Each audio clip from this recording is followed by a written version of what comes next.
pitching, number 10, Jonathan Bennett. Batting sixth, the designated hitter, number 21, Alec Wisely. Batting seventh, playing third base, number 13, Brady Bell.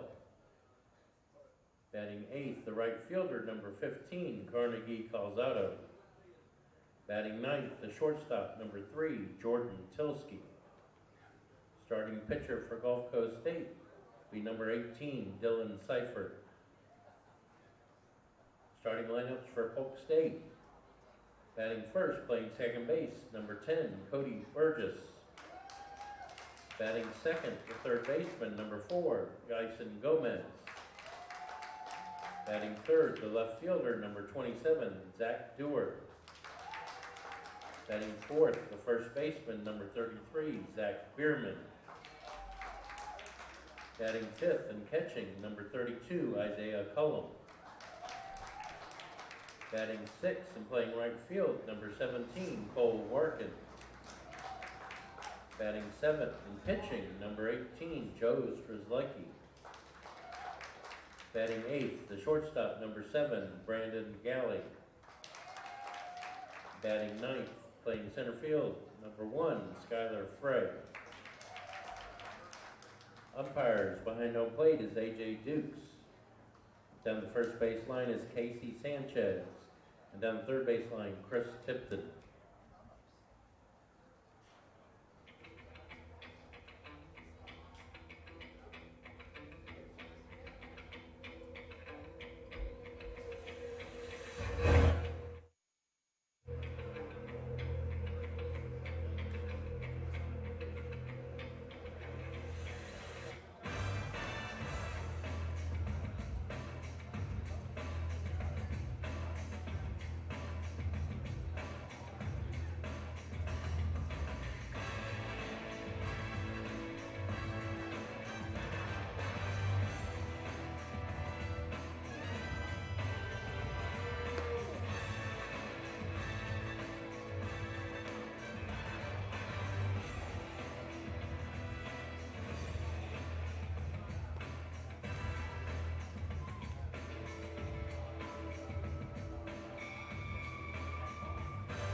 You know, for a second there,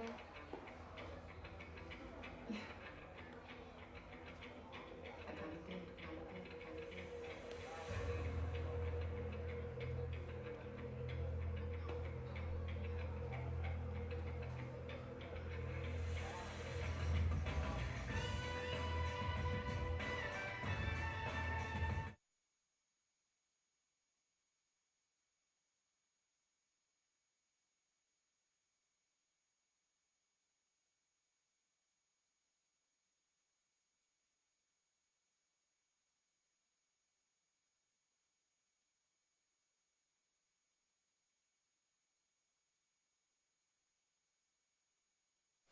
We're back live from Henley Field, game number 16.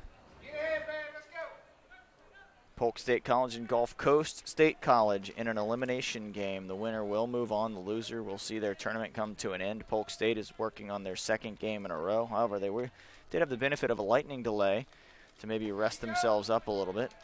Joe Strzelecki is on the mound for the Eagles.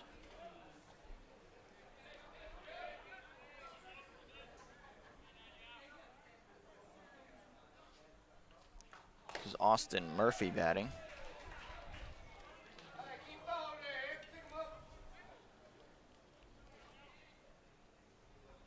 Polk State in the red jerseys, Gulf Coast in blue.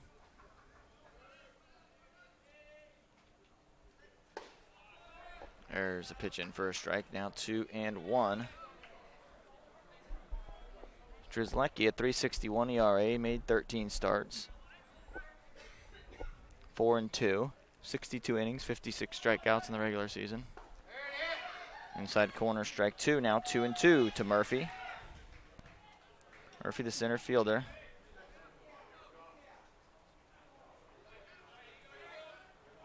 Center field cam is, the wind is ferocious out there, so we may not be able to use that one much. It's really getting shaken around.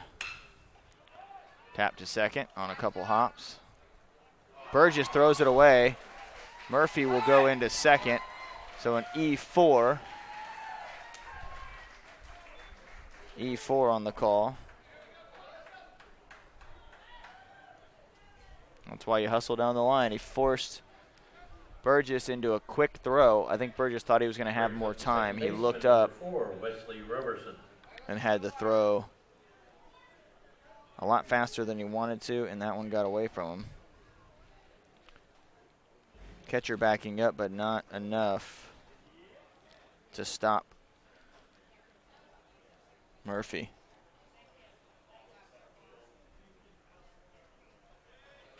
Now Wesley Roberson will step in.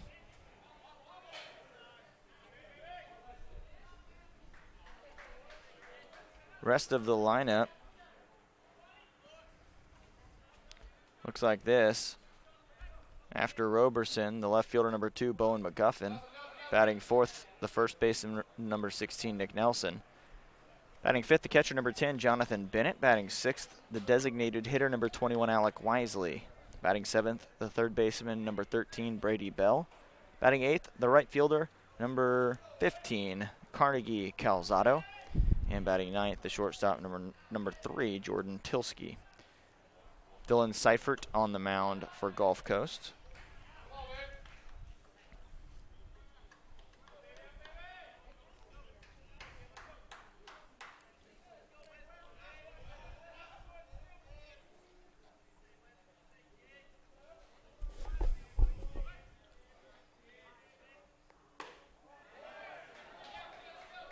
Ball 3 now to Roberson. So Murphy trying to make something happen at second base, and Roberson at the plate now trying to join him on the base paths for Bowen McGuffin. Murphy dancing around out there at second. Ball 4, low and away. 2 runners on to start the inning.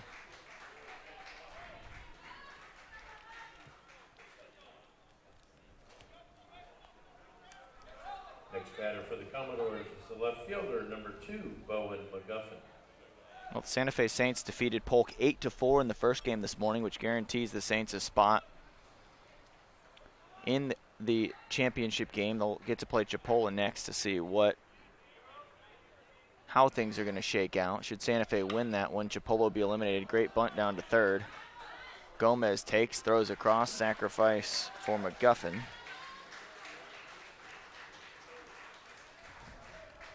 The runners move up a base to second and third. Murphy now at third, Roberson at second base. Brings up the first baseman, number 16, Nick Nelson.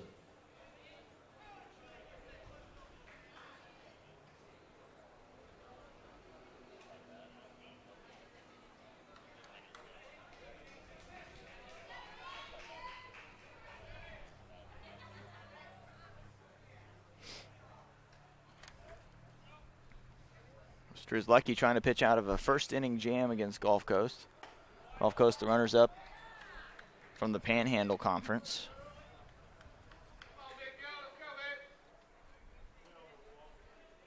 We will be down to 3 teams after this game. Could be down to 2 after that, should Santa Fe eliminate Chipola.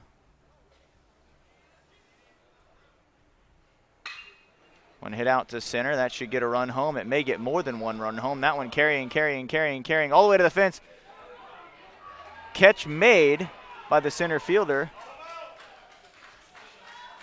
So the out and a sac fly. I thought for a second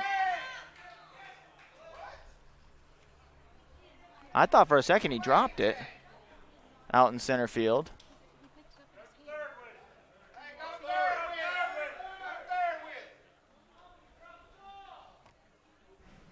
Yeah, I don't think he caught that ball out in center field. The umpires, there was no one out far enough running out there to see it.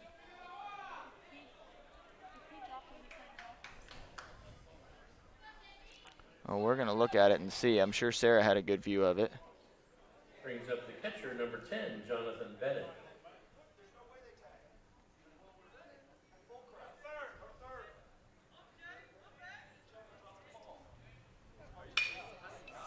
One hit up the middle to short. Throw down, dug out, but Gulf Coast gets a run home on a sac fly and lead 1-0.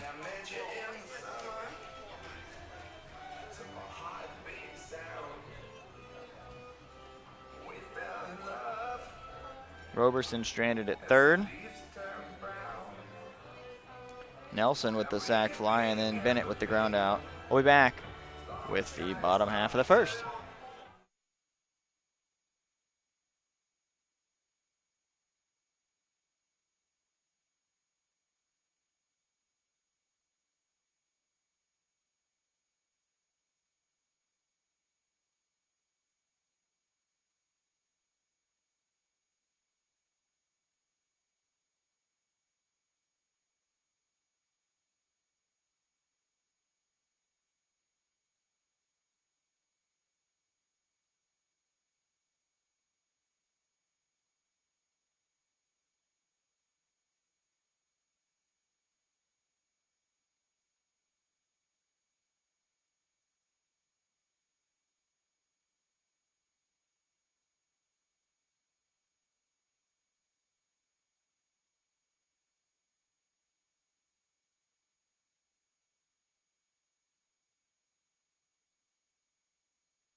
Well, the debate rages on whether or not that ball was caught out in center field. Some of us say it was picked up off the ground. Others say he just used his hand to push himself back up and wasn't actually grabbing the ball and pulled it out of his glove. Tough to tell.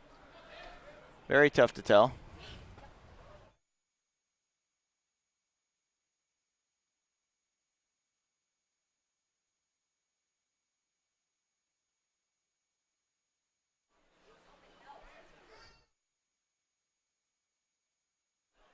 Burgess fouls another one off. The count now 1-2. Well, again, tough to tell, and even tougher for the umpires who have to do it quickly.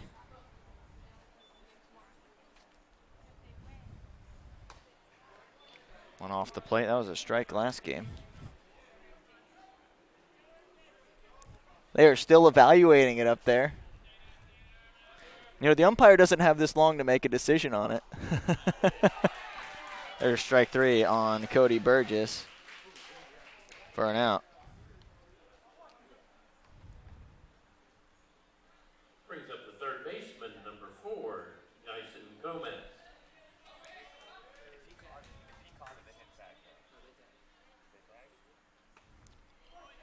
Breaking pitch in there for a strike.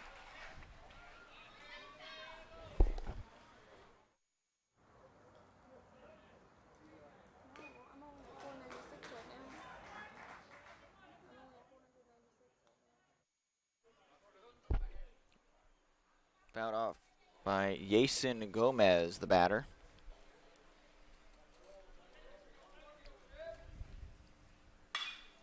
Laced foul, out of play. Back over into the Gulf Coast bullpen. Well, we're at game 16, Tyler. We're in the home stretch. Tyler will be joining us on the broadcast here in a little bit. He's working on technical issues like always. What was the final verdict from the score crew up there? They're saying he caught it. Okay, well, that's what we'll go with.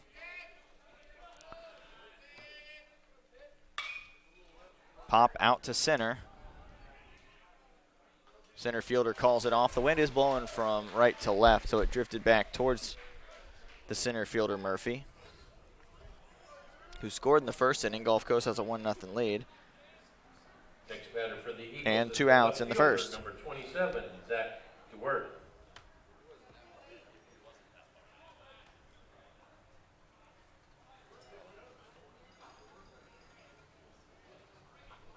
Hey, it's about to go, too. Our umbrella has broken out in center field and is now whipping around.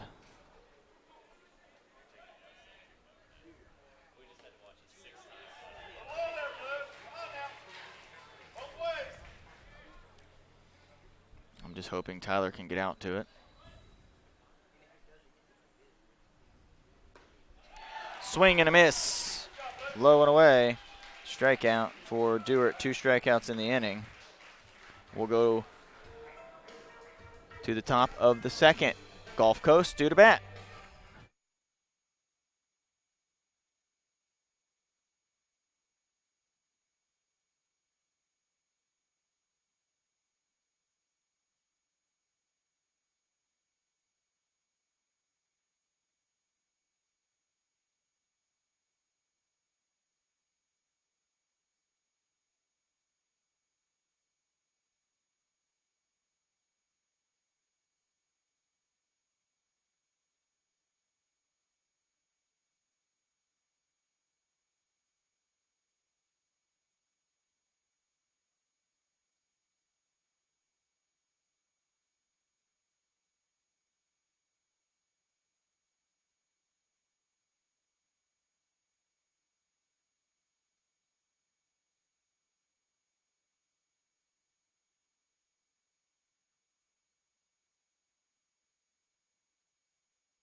Alec Wisely to lead off for Gulf Coast. They lead 1-0 against Polk.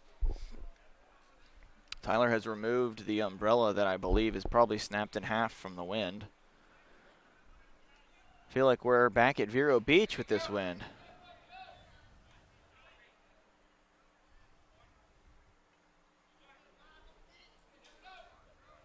Oh, 1.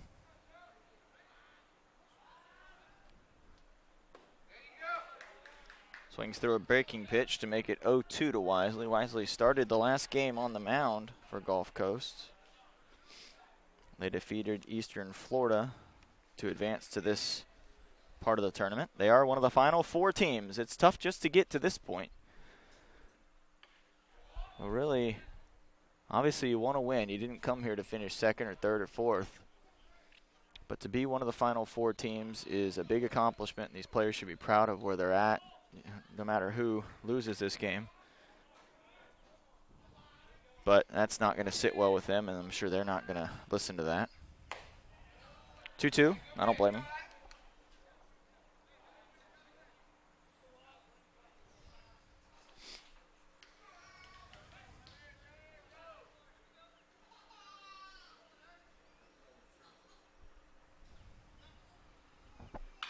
Wisely hits one a long ways, but foul.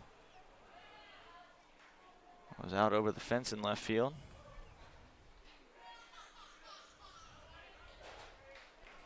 Count remains 2-2.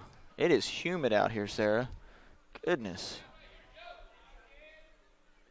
Sweating like crazy here. Wisely right to Gomez for the out. And we've got one down, and Brady Bell coming to the plate. Next batter is the third baseman, number 13, Brady Bell.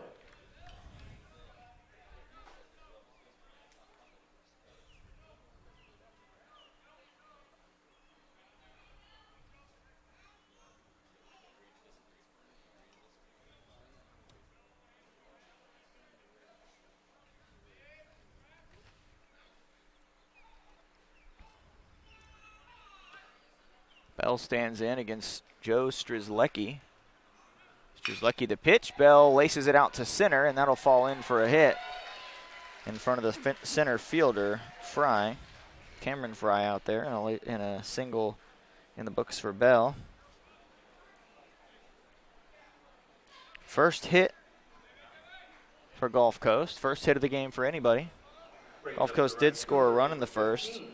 Murphy reached on a two-base error. It was just a ground ball to second, a little bit in the hole, and Burgess threw it away. Murphy went to second, went to third on a sacrifice bunt, and then scored on a sac fly by Nelson. That was the controversial call on whether he caught it or not. Final ruling behind everybody after looking at the video was that he did catch it. And then the question was whether they tagged up. Umpire said they did. That's all that matters.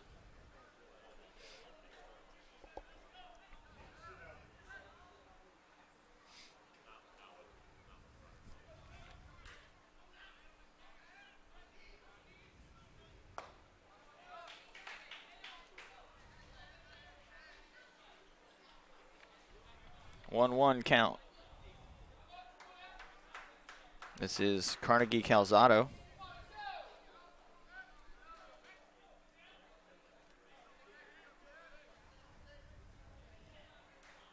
We are on day 5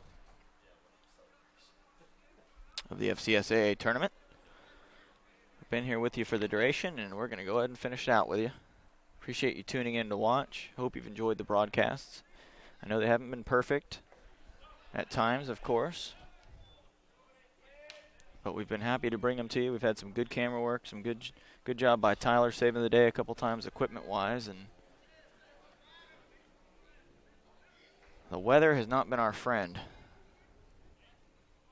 It was nice yesterday. It seems like it's going to be nice today. Knock on wood.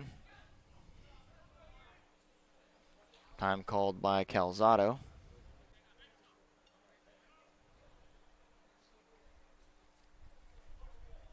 This is an elimination game. The loser will go home. The winner will move on to play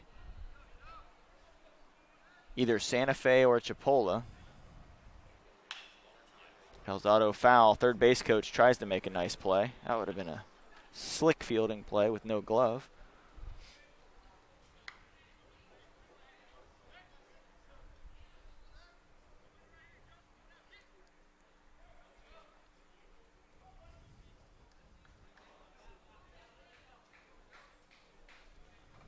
Count 2-2. Now 3-2.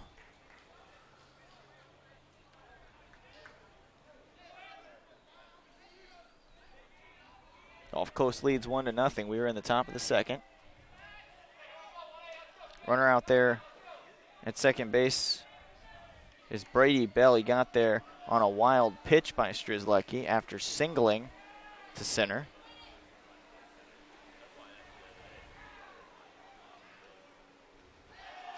That one down and gets away. And the runner with a great jump and good base running by Brady Bell. He moves up to third. And Strzelecki has walked another one. So with one out, another runner on. He walked the runner in the first and now has walked one in the second.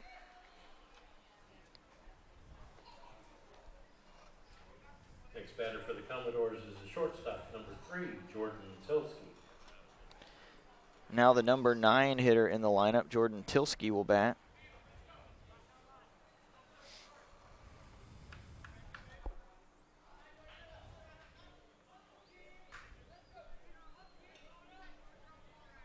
It's broken, huh?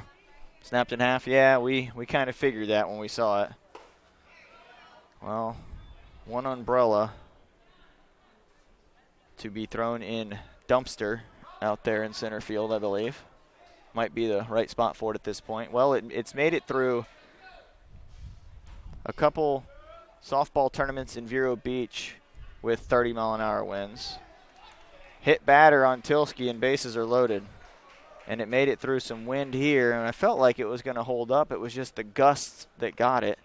It wasn't a straight, just powerful wind as much as it was those big gusts that finally broke it. But it was a good umbrella. Brings up the center fielder, number 6, Austin Murphy.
Well, Joe Strzelecki on the mound. He's another one of those two-way players. When he's not pitching, he plays the outfield.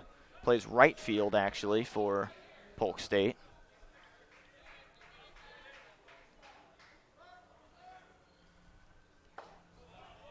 Back to the top of the order, and Austin Murphy. He reached on an error and scored on a sacrifice fly by Nick Nelson in the first. That's our only run of the game.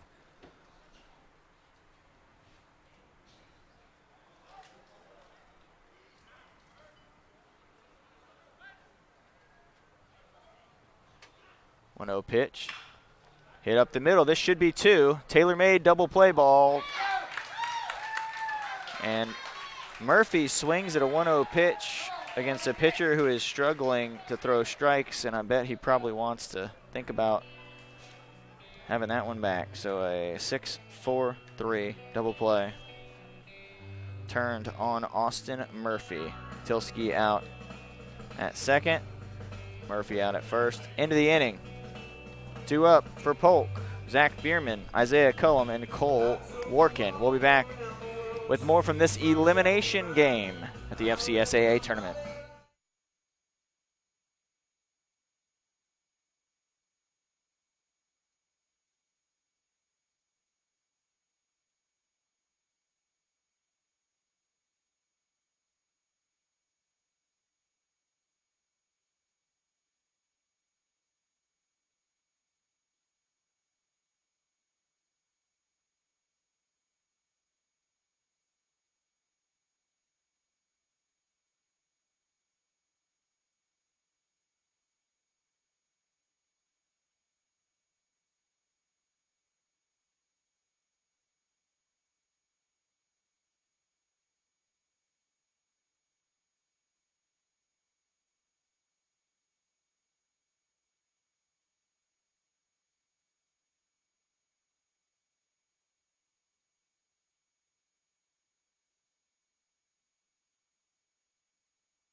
Power hitting Zach Bierman will lead off for Polk State. They trail by a run to the Gulf Coast State College Commodores, runners-up in the Panhandle Conference. Polk State Suncoast Conference champions, led by Coach Al Corbeil. For Gulf Coast, Coach Mike Candler. Assistant coaches for Gulf Coast, Jericho Weitzel and Kevin Tolar. And the assistant coaches for Polk State are Brad Cook and Jake Rogers. Spins a breaking ball in for a strike. 1-2 to Bierman.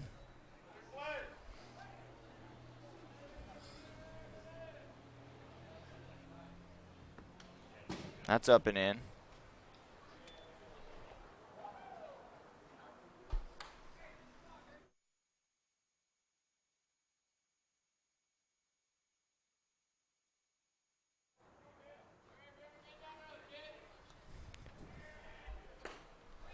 Strike 3 called on Zach Bierman. He'll go down looking. Third.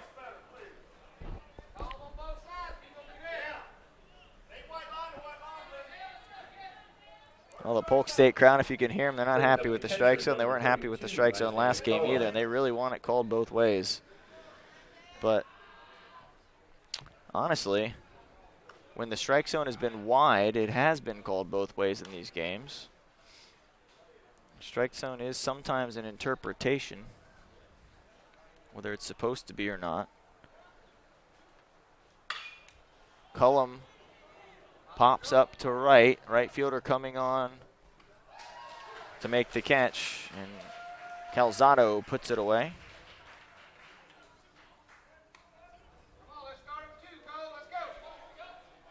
Cole Workin.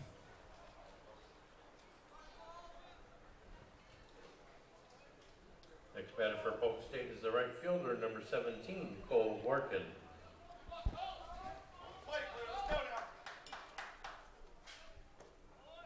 Workin takes the first one down and in.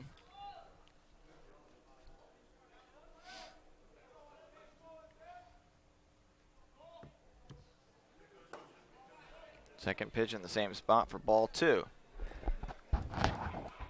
Well, Workin would love to draw a 2-out walk if he could. It's been a dangerous situation for teams that have done that in this tournament.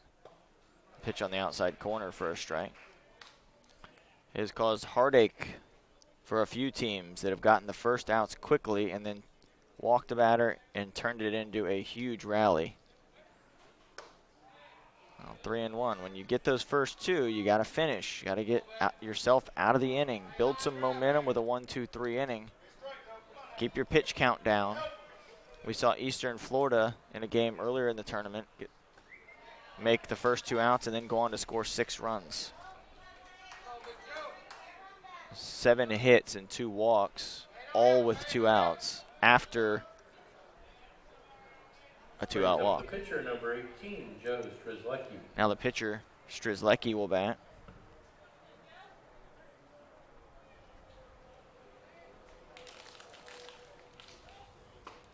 Strzelecki takes a strike.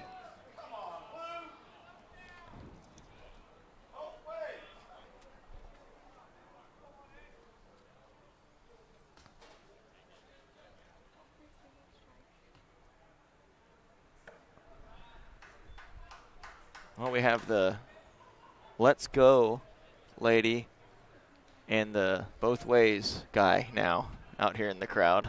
It's always exciting in a baseball game. You got to love it. Nothing like it. Not many other sports where you can yell at the official or umpire and they can hear you the entire time.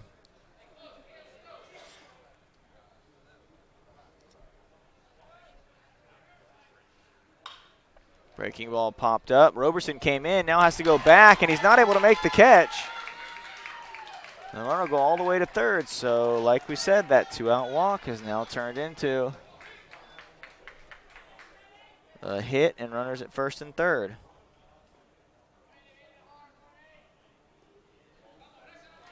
So Strzelecki helping his own cause. Brings up the shortstop, number 7, Brandon Galley. And Brandon Galley will bat.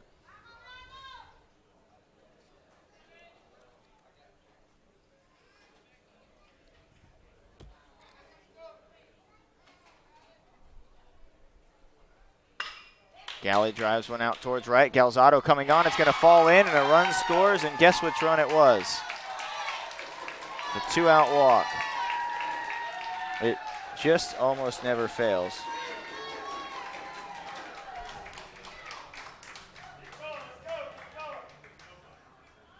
Well, neither hit has been hit hard, but they've been hit in the right spot, and that's what counts.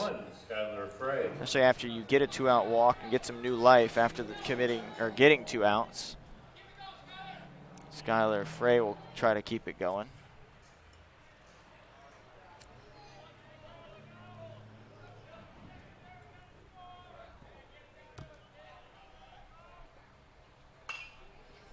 Fouled back into the netting, 0-1.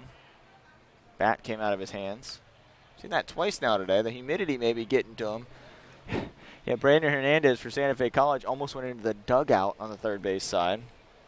Hit the safety fence in front.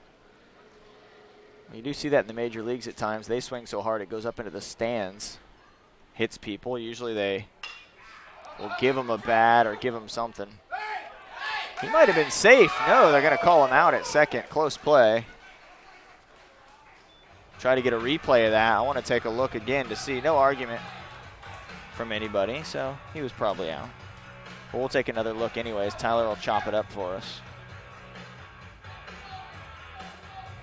Oh, here it is.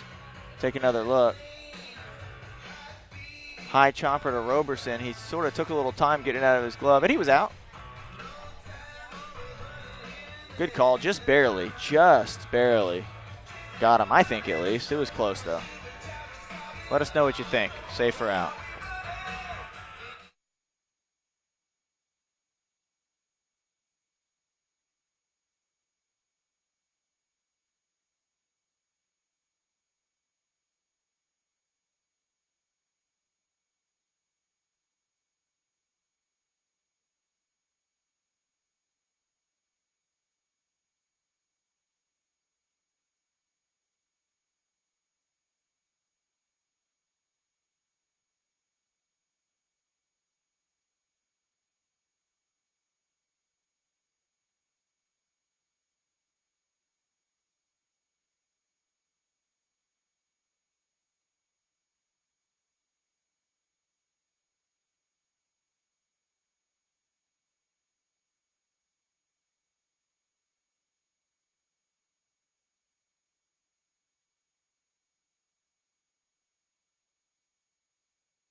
We're back here at Henley Field. Leading off for the Commodores is the second baseman, number 4, Wesley Robertson.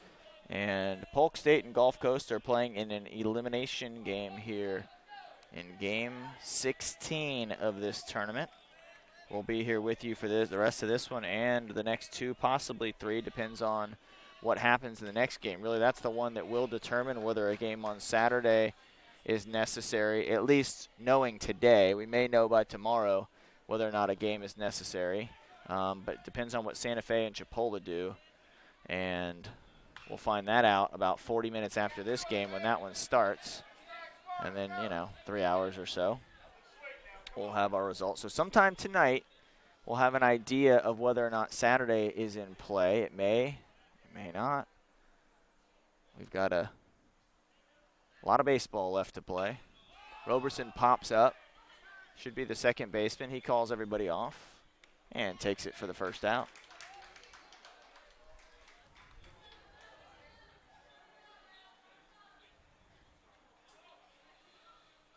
Brings up the left fielder, number 2, Bowen McGuffin. So now Bowen McGuffin will bat after the pop-up by Roberson. And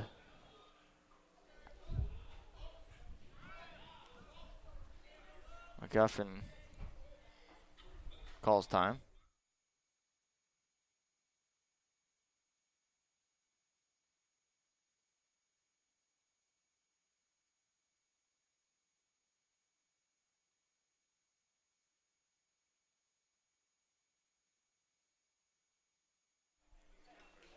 And fouled off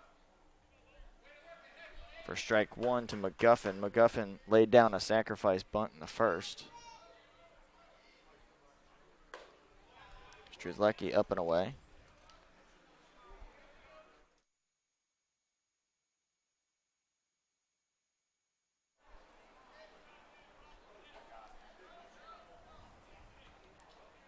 1-1. Now 2-1.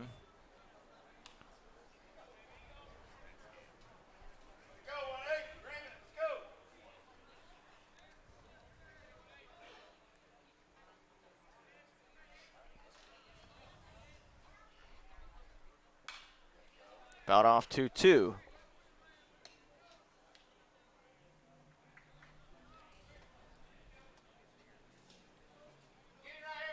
McGuffin, the number 3 hitter for Gulf Coast.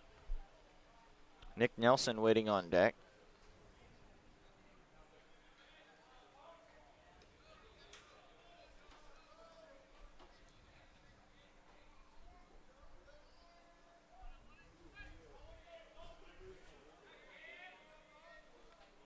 Two-two pitch ready from Strzelecki. Nelson drives it out to left. Sinking liner caught by the left fielder, Dewart.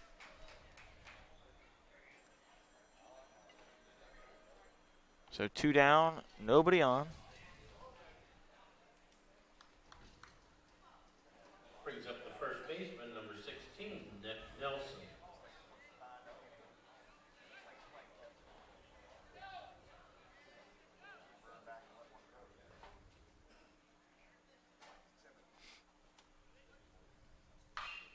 Nelson hammers one down the line, foul. He has a lot of power. He's shown that off in this tournament.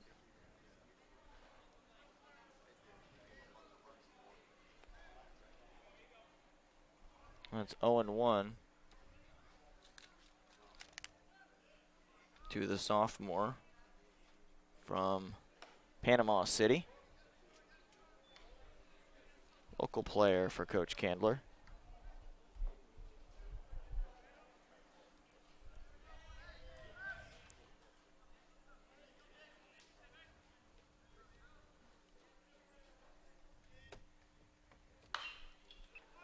Hit foul again by Nelson. He's out in front of these offerings from Strzelecki, and not surprising with the kind of bat speed that Nelson has, and also throwing him a fastball is a dangerous proposition, especially with the wind blowing out to left. He can hit the ball a long ways. Just misses that one, fouls it back.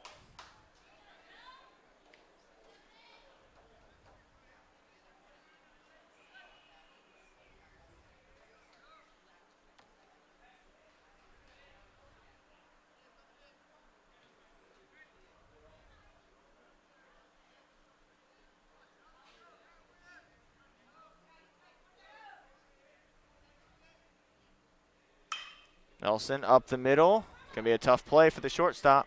Galley safe. Nelson beats it out for an infield hit.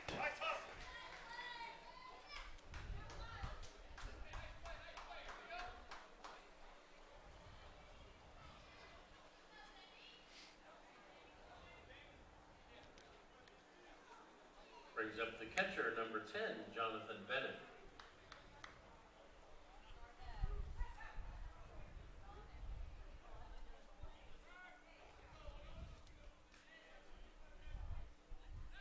That'll bring up Jonathan Bennett, the catcher. First pitch down and in. Ball one, Tyler back again. He was out there fixing the camera in center. The trooper.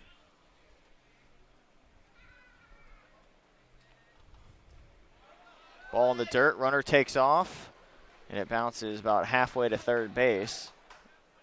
So Nelson will go in without a throw on that wild pitch. Well, Tyler, it's a long walk to have to continuously make. Yeah, I don't know how many times that is this game so far. First off, that umbrella was blowing all over the place, and apparently decided it wanted to break with how much wind was going on. I can't believe with all the wind that they put up with at Vero Beach. Maybe they were weakened from all that wind at Vero or something like that. And they seem to hold up at Vero Beach pretty well. We're doing the softball tournament. Strike off the plate.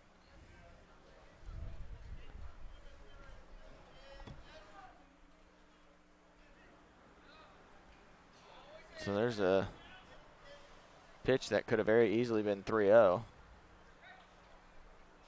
Then it steps back out, 2-1. What was that, Tyler? I didn't mean to cut you off. We had a close pitch there. I was just saying they certainly held up pretty well at Vero Beach. Yeah, they did. With all the wind that was going on. That was a lot windier at Vero Beach. Oh, yeah, and steady, too. Yeah. 25-mile-an-hour winds at Vero the whole time, it seemed like. I remember our camera operators that were above us on top of the press box were getting hit by the umbrellas. Taking a beating up there. Balls flying at them, too. The softballs were, with 4 fields going on at once, they were up in a tall crow's nest. It's a good vantage point. Well, they each had their backs turned to the other fields.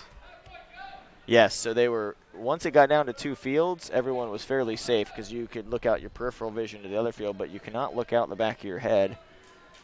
And so if you didn't get a heads-up call, you were in some serious trouble. Liner caught by Yason Gomez at third. Yeah, only moms are able to look behind their head, in the back That's of their heads. absolutely Moms are the only ones that got that vision. Correct. Well, nothing doing for Gulf Coast in the top of the third. Polk State will come to bat in the bottom half of the inning with the top of the order, Burgess, Gomez, and Dewart. When we return with more from this elimination game at the 2016 FCSAA tournament.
Burgess to lead off for Polk State, top of the order. He struck out looking to start the game for Polk, offensively at least.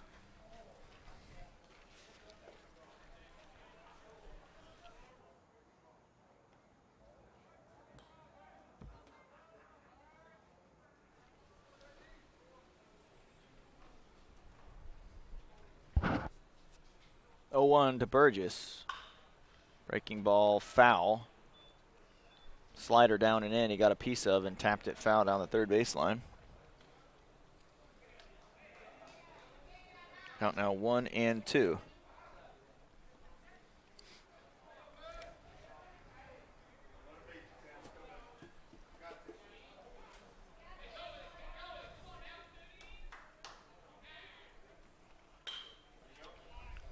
Fights one off. Now 1-2. Still 1-2, I should say. Score is 1-1. We're in the bottom of the third. Polk batting. Gulf Coast starter Seifert still out there.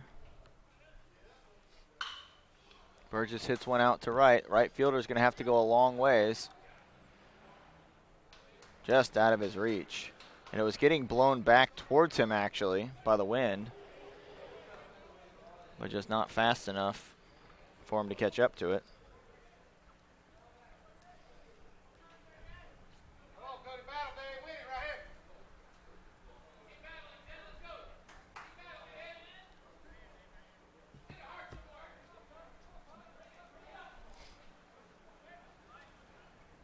Seifert delivers to Burgess. Another breaking pitch just out of the reach of Tilsky. Almost made a really nice diving catch. Burgess with a base knock.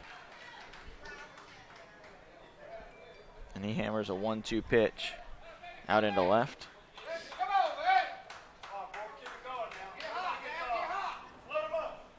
Brings up the third baseman, number 4, Jason Gomez.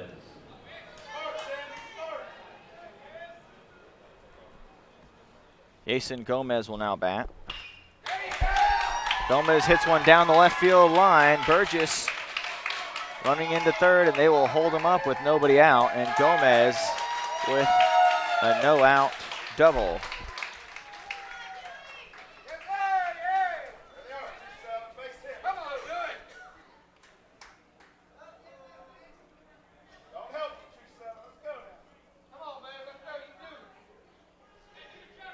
Now Zach Dewart to bat, number 3 hitter. To the top of the order, doing its job so far with a couple back-to-back hits off Seifert. Polk now has 4 hits, Gulf Coast 2. Gulf Coast scored a run in the first, Polk a run in the second. And that's where we're at right now, 1-1. But Polk threatening to break this tie in the bottom of the third. This is Polk's second game in a row. They lost to Santa Fe College, the number 1 team in the state, 8-4. Santa Fe, the lone undefeated team left. They've already punched their ticket to the championship. Now they've got to figure out if they're only going to have to be beaten once or twice.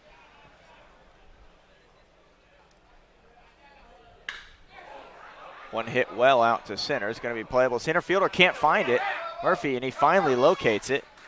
Just kept traveling. And a sacrifice fly. He was running hard in case Murphy wasn't able to locate it. And those clouds up there is a lot of clouds. And so he had trouble picking the ball up off the bat. And a sac fly for Dewart.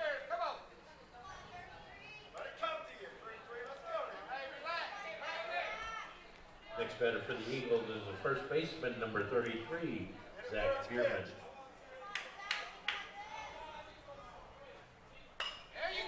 Bierman hits one out to right. Galzado with the catch. Gomez tags. And they manufacture a couple runs to make it 3-1.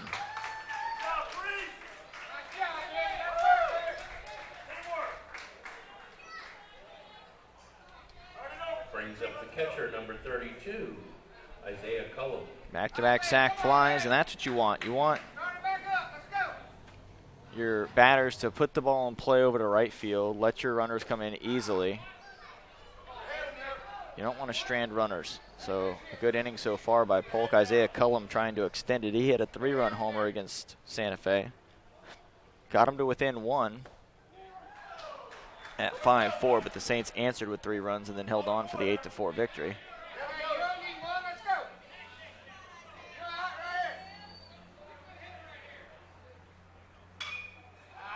Cullum pops one up.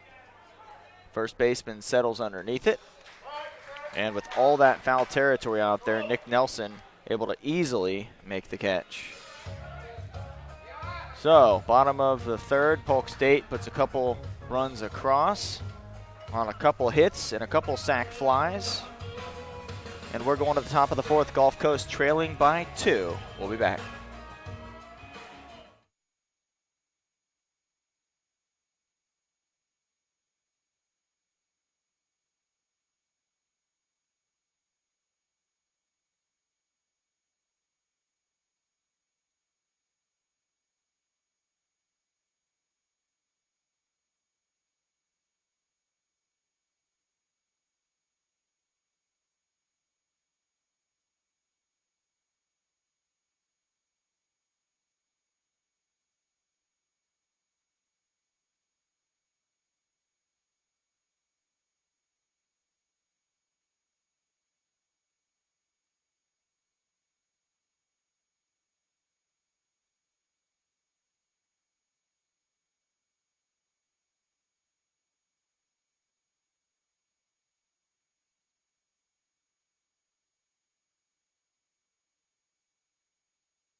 Alec Wisely, who's the designated hitter today, pitched yesterday, is batting. Commodores trail the Eagles 3-1. The line for Polk, 3 runs on 4 hits, 1 error.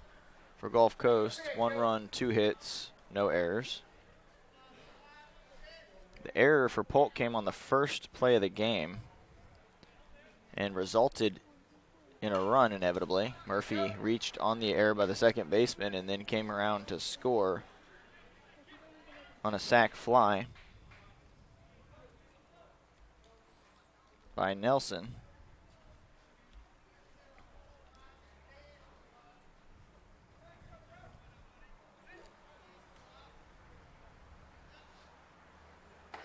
Breaking ball up.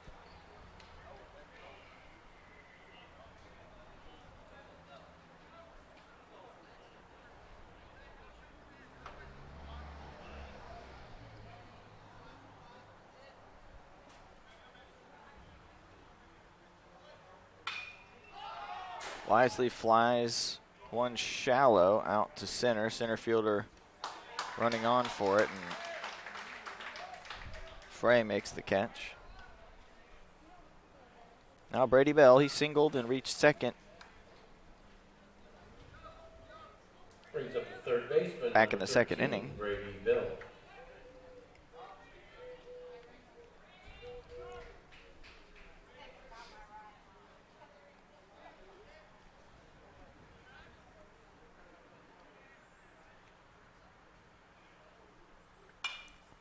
Bell fouls one off, 0-1.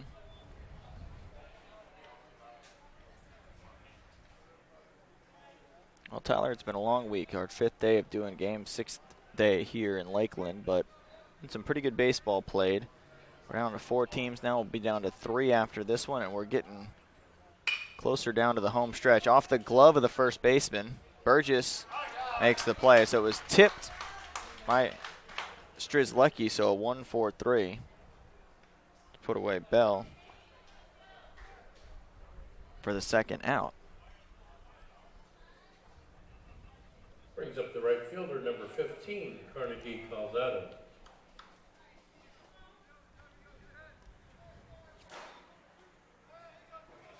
Carnegie Calzado to bat.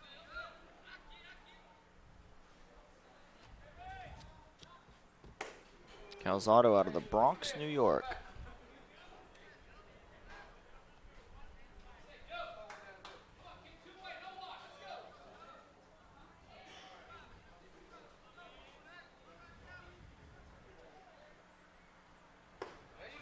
Strike one on the corner.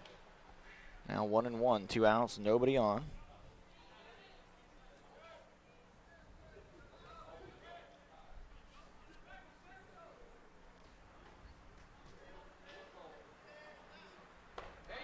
Game number 16 of this FCSAA tournament.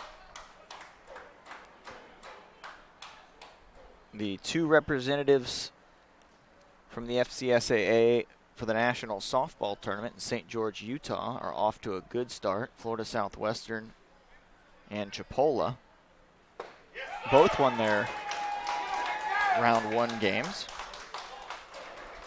And Strzelecki strikes out Calzado for the 3rd out. So a 1-2-3 inning for Strzelecki. And we'll go to the bottom of the 4th.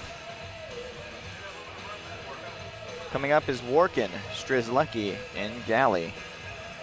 We'll be back right after this. You're watching the 2016 FCSAA tournament right here on YouTube.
back at Henley Field. Polk State and Gulf Coast State in an elimination game.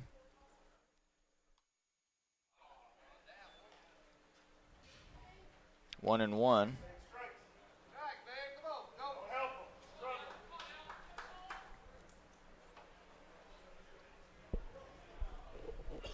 Three to one Polk State, trying to add to their lead here in the bottom of the fourth.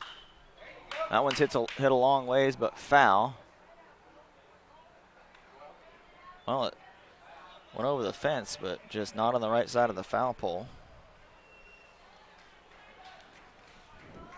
That was one thing I had to avoid while I was out there fixing the camera and the umbrella. There was a couple foul balls that were hit actually right in that corner where I was. As you were coming back, yeah, I figured you were, I almost said something over the air like I think Tyler might be walking by there right now. Well, good, I'm glad you didn't get hit. I just started to worry if you didn't come back. You could have done without me, Scott. Oh, I don't think so. I got faith in you. Workin grounds out to Roberson. Thank you. Brings up the pitcher, number 18, Joe Strzelecki. And now Joe Strzelecki will come to the plate. The pitcher.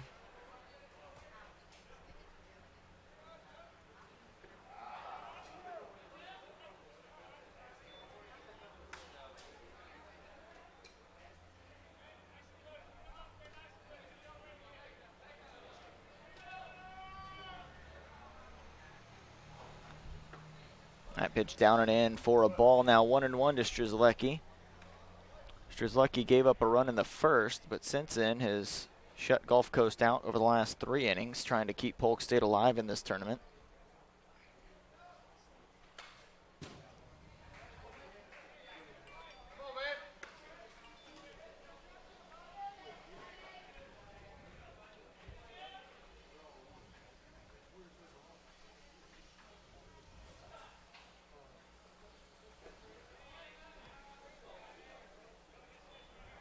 Now it's 2-2. Strzelecki hasn't been striking out too many, just has 1, but he's been doing a good job not letting Gulf Coast square anything up. That one to short and the throw wide. Strzelecki's going to be on second base. That throw by Tilsky off the mark. And we have an E6 on the play, so Strzelecki reaches. And after seeing that type of throw all week, I'm surprised that he isn't sitting on third right now.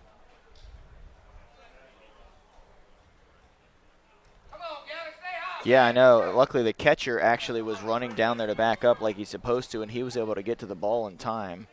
If it would have been Burgess, I think you're right. I think or Galley or Frey, I think they'd be standing on third base right now.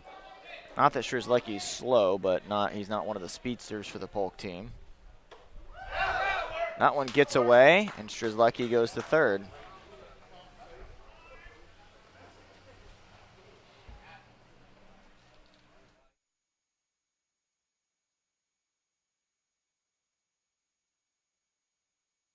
A pass ball on Bennett, and the umpire took a shot there. Well, we hope he's okay. Tell you what, we'll step away for a second. They're going to get the umpire some ice and some water. He just took an absolute shot on that one. The ball was barely tipped by the catcher. I think he got crossed up is what happened. And the umpire a little bit injured right now. So we'll step away. We'll be back.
Oh, the umpire shakes it off after taking that almost direct shot.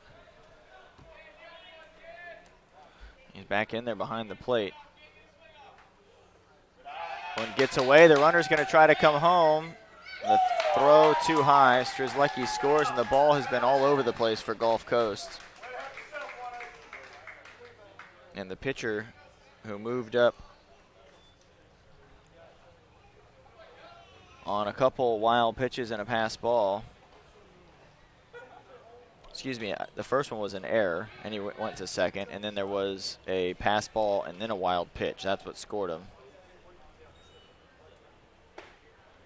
And the score now 4-1. Polk State in control of this game. It's still early, just in the bottom of the fourth. We did sit through about an hour, 45-minute, give or take, lightning delay.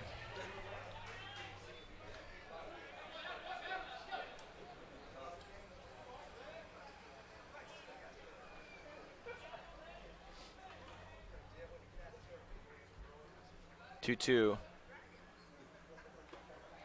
Breaking ball, swing, tipped into the catcher's glove for the out. 2 down, nobody on.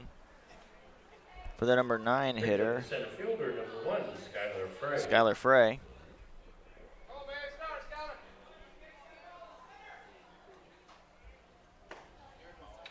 Frey takes ball 1.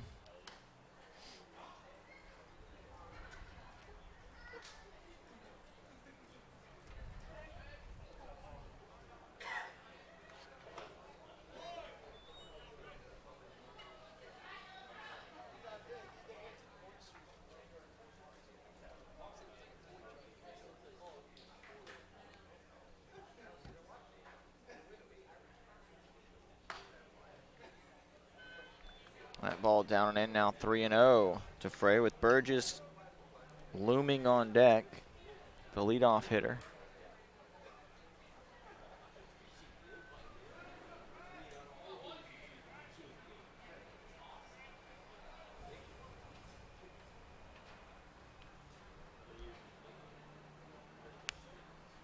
Threw one pitch in there for a strike. Now 3-1. Polk scored 1 in the second, 2 in the third, and now another one here in the fourth to lead 4-1. Gulf Coast's lone run came in the first inning. Strike 2. Austin Murphy reached on an error. Later scored on a sacrifice fly by Nick Nelson.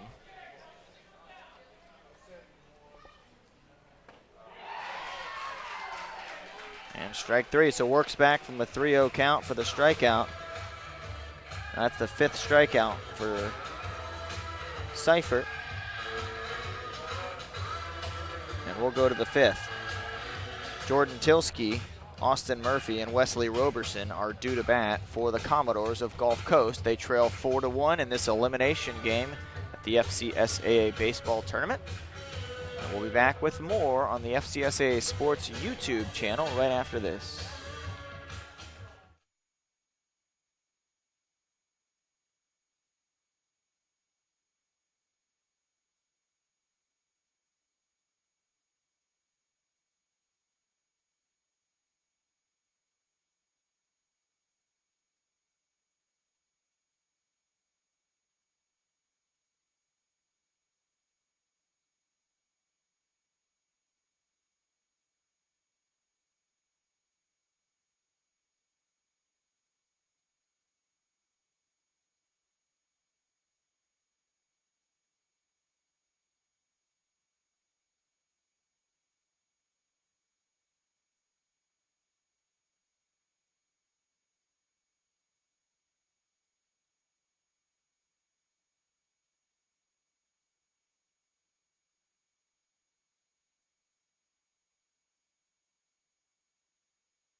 Tilsky batting. He hits the first one out to right. And the catch made by the right fielder, Cole Workin. So one down now. Tilsky goes quietly, and Austin Murphy, top of the order. Murphy 0 for 2. He reached on an error in the first and then grounded into a 6-4-3 double play in the second with the bases loaded.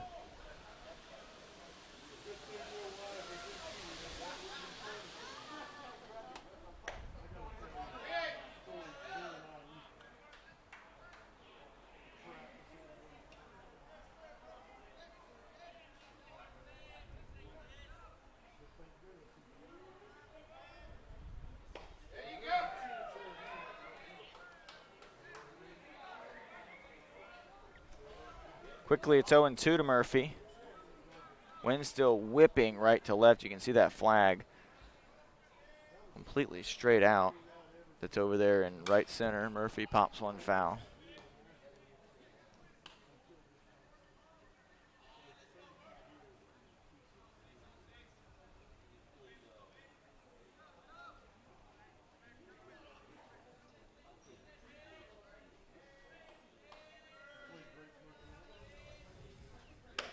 Swing and a miss.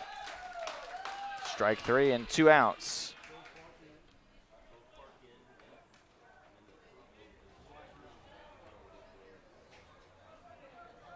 Brings up the second baseman, number 4, Wesley Roberson.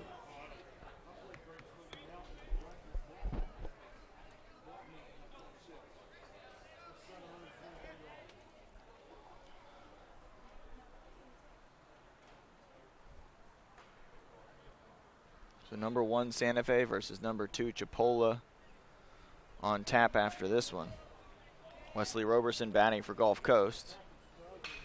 Roberson hits one well out to left. It's carrying, gone. Wesley Roberson with a solo shot to left.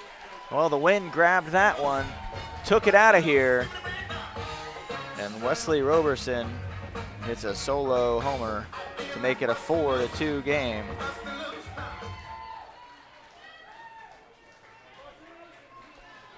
Well, that was maybe the shot in the arm that Gulf Coast needed. Brings up the left It's just fielder, their third number 2, hit. Bowen McGuffin.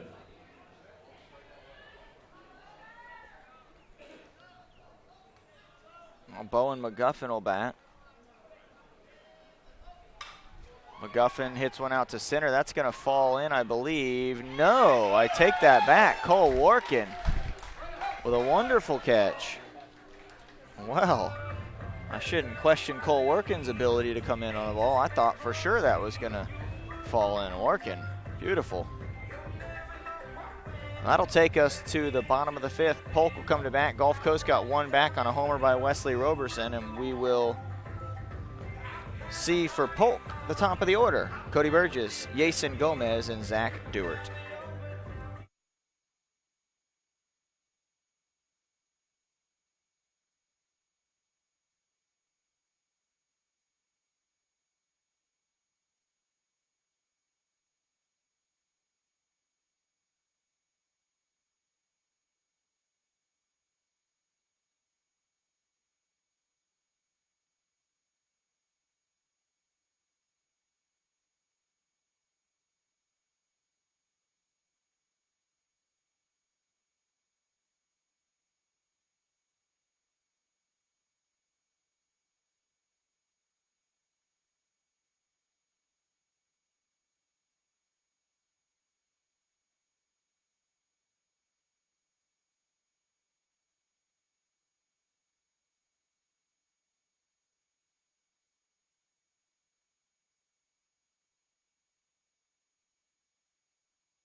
Cody Burgess to start the bottom of the 5th for Polk. He fouls that one back out of play.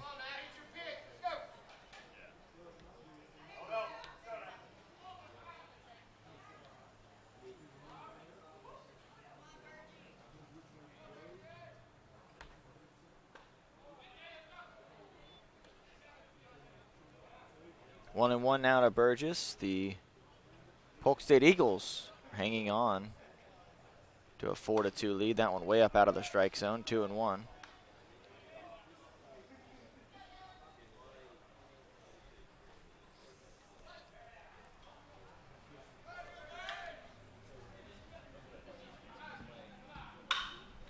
Burgess hits that one out to right field. Catch made by Galzado, and a couple smooth defensive plays made by the outfielders. First it was Frey for Polk, and now Galzado out there for Gulf Coast. Brings up the third baseman, number 4, Jason Gomez.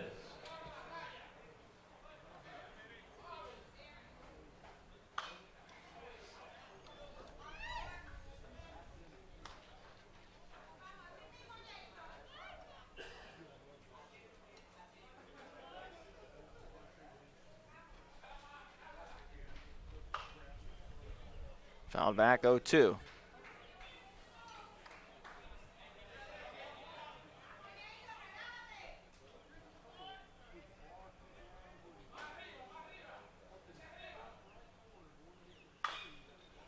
Tapped foul. Stays 0-2, 1 out. Seifert pitching for Gulf Coast. Dylan Seifert, a lefty, went to Cranberry High School in Cranberry, Pennsylvania. I have family in the Allentown area. I'm wondering where Cranberry. I haven't heard of Cranberry, Pennsylvania. You heard of that one, Tyler? I've only heard of the Cranberry Red Bulls, but not Pennsylvania. Man, are those good. I'll tell you what. Maybe that's where they come from. I don't care where they come from. They're delicious. Swing and a miss. And the catcher caught it, so no need to run. I got worried there for a second that Bennett was going to throw away an out, but the ball was caught cleanly by the catcher. Next batter for the Eagles, left fielder, And a strikeout. number 27, Zach Dewar. For Gomez. And now Zach Dewart. Cranberry, PA. I'll have to look that one up. That's going to end up being a hit. Tilsky's going to hang on to it, and Dewart with an infield single.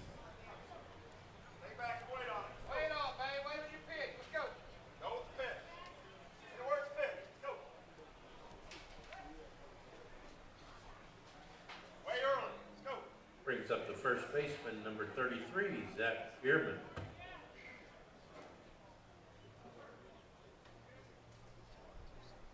Looks like it's a little bit north of Pittsburgh. Oh, so it's over by Pittsburgh. No wonder. That's about 4 hours from Allentown, maybe more. Actually going to be in Pittsburgh this summer. I want to visit my best friend for almost 30 years. He's a doctor up there in Pittsburgh. Going to see him and his 3 boys. Should be pretty fun. It's a nice area of the country, Pennsylvania. 0-1. Pittsburgh itself is a beautiful city. Oh, Pittsburgh is great. Went to a Pirates game. Did you sit the left field side? We sat behind home plate up top, but we were able to overlook the rivers and the barges, and afterwards Train put on a concert with a fireworks show that was maybe one of the top 5 concerts I've ever been to. And we had a discussion the other day of concerts. We paid, I think, $9 for our tickets to go to the game. Saw Pittsburgh play Washington in a really good game, and then got to watch a Train concert for about 2 hours and a fireworks show where they were shooting fireworks off the buildings behind the river, off barges in the river, off the bridge, and out of the stadium. Wow. It was unbelievable. They do a good concert series there at Pittsburgh. Swing and a miss by Bierman. Dewart at first after an infield single. But yeah, Pittsburgh, just with those all the rivers converging right there, is the Allegheny River. An amazing. Yeah, see, I'd have to look them all up. I just liked looking at them. I didn't know the names. Some of them are some crazy names too to try to pronounce. Swing and a miss. Bierman goes down swinging. So that's where my father's side of the family is from.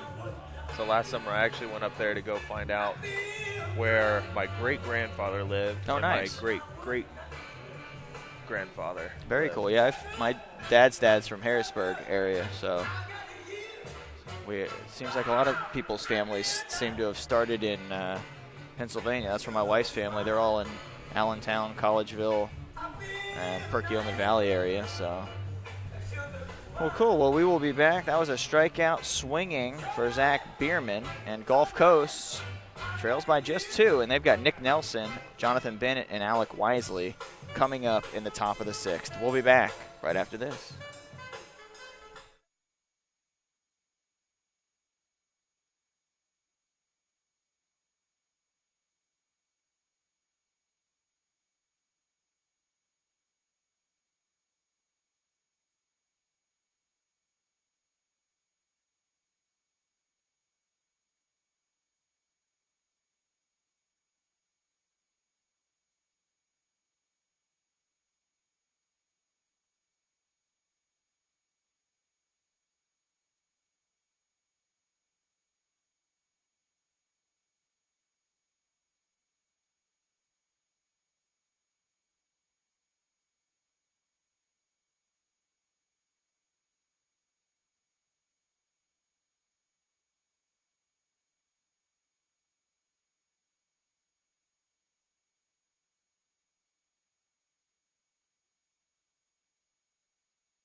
Back at Henley Field, first pitch to Nick Nelson, a swinging strike. Nelson was swinging for the fences.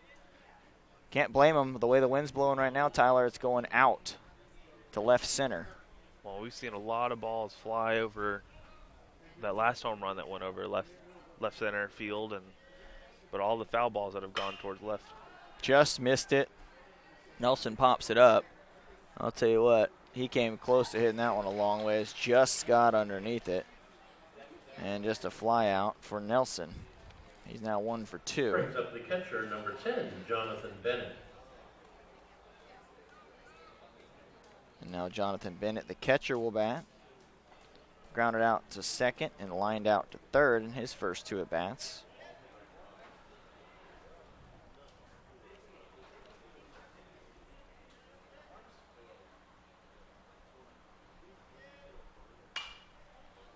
Fouled back, out of play towards the Lakeland High School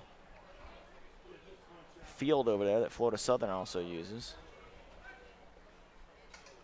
All right, next to the Lakeland High football stadium.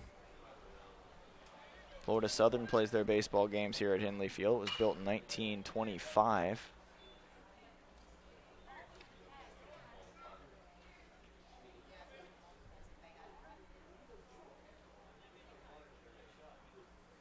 Oh, 2, 1 out, nobody on. Wind is blowing.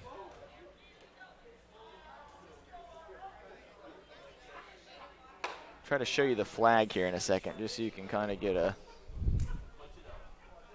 an idea. If you can see that, how hard that is blowing right there.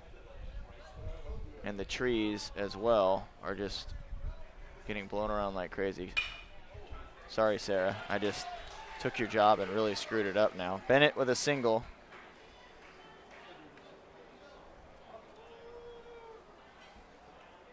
It's kind of swirling from blowing from right to left to blowing out in left center, which bodes well for Gulf Coast when you're trying to come back in a game. Next batter for Gulf Coast State is the designated hitter, number 21, Alec Wisely.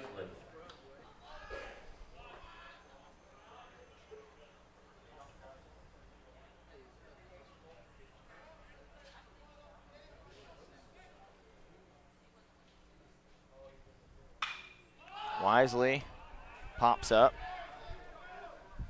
Center fielder, now the shortstop, calls everybody off and takes it.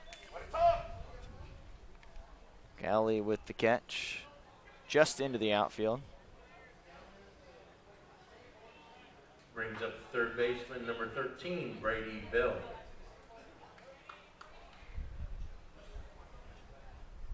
Brady Bell will bat with 2 outs and 1 on. Bennett with a 1-out single is at first base. Bell 1 for 2, hit into a double play. No, he didn't. A 1-4-3 put out, not a double play. Had to correct myself quickly there. Was just off the pitcher's glove to Burgess over to first base. Can't read my own handwriting. And he singled and reached third base in the second inning. That one to short. Over to Burgess for the out.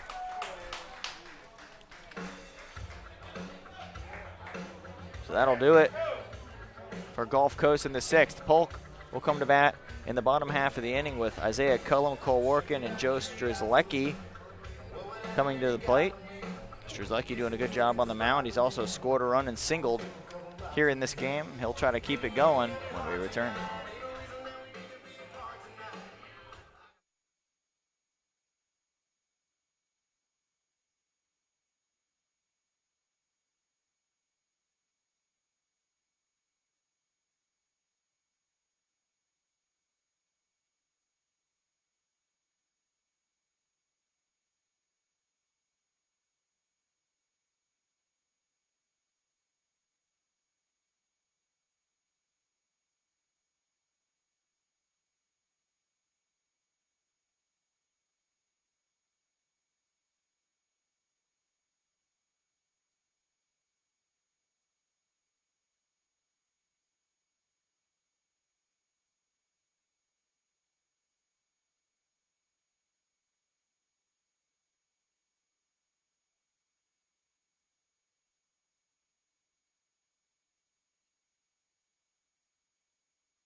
Isaiah Cullum batting, strike 1. To the catcher who homered in the game against Santa Fe. And he hit a bomb out to left field. And that was before the wind was really blowing hard out there. It was almost blowing a little bit in on him. He tucked his hands in and hit one a long ways. Flies this one out towards center. Center fielder camps underneath it. And makes the play. Austin Murphy with the catch. And a fly out for Cullum. Cole Workin batting. He walked and scored in the 2nd and then grounded out to second in the 4th.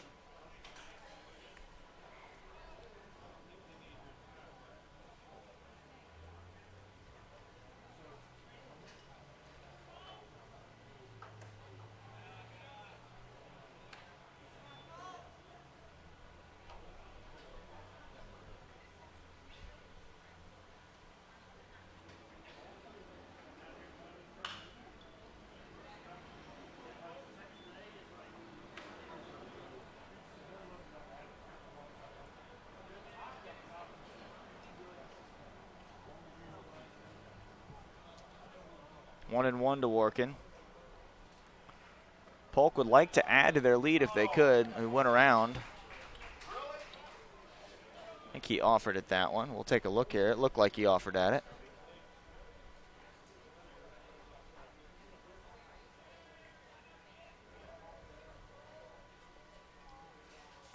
One and two, that pitch down.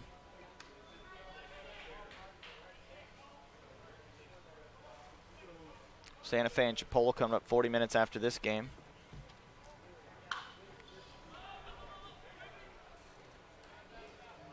Bennett not able to make the catch.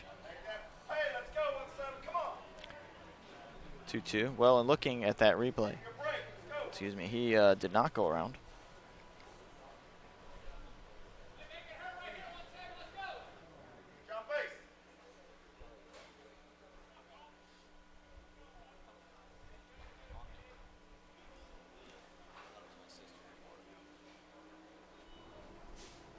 Sorry about that, Tyler. 2-2. 3-2. Sometimes they're really quick on the scoreboard with it, and other times they're like me and they're a little bit slower with it. Pitch spoiled.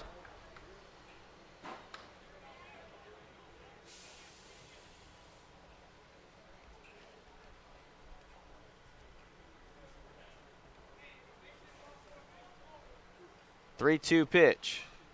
Ball 4 to Workin.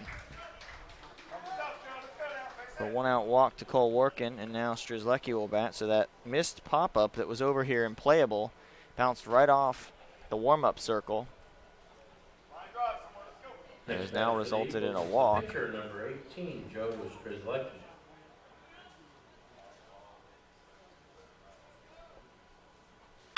Strzelecki up the middle. Diving stop by Roberson. The throw. What a play by Wesley Roberson. We're going to get a replay of that one. That was pretty from the second baseman.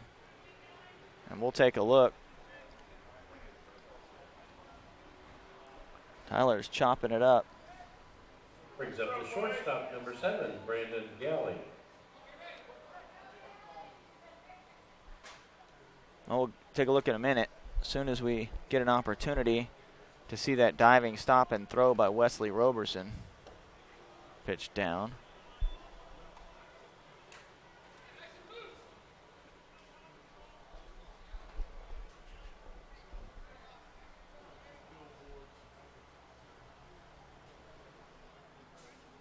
Time called by Bennett.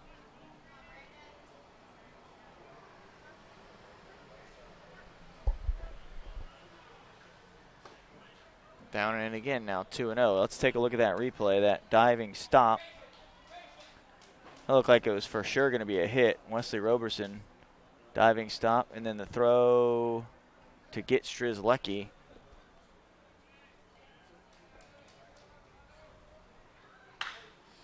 One hit to third, throw across for the out, and that's 3 down. So we're going to the 7th. Gulf Coast trails by 2. They will try to get a rally going with Calzado, Tilsky, and Murphy when we return.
Carnegie Calzado starting things off for Gulf Coast. Big hack.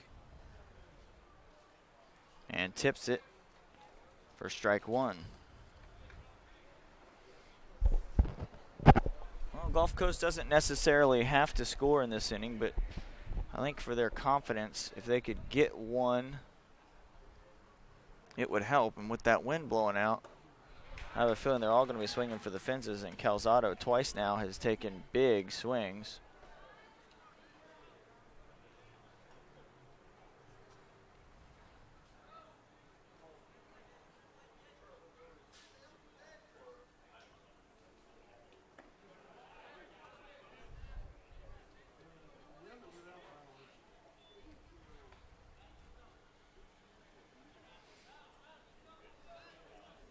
One-two pitch coming to Calzado. Calzado 0 for 1 with a walk. Struck out back in the fourth. Walked in the second. Hits that one out to left. And off the fence. Very nearly out of here. The wind carried that one. Calzado doubles. And the wind now starting to play a factor. It carried a home run out for Roberson, and now that one goes all the way off the fence. Off the top, just missed a home run by a couple feet just to the left of the camera.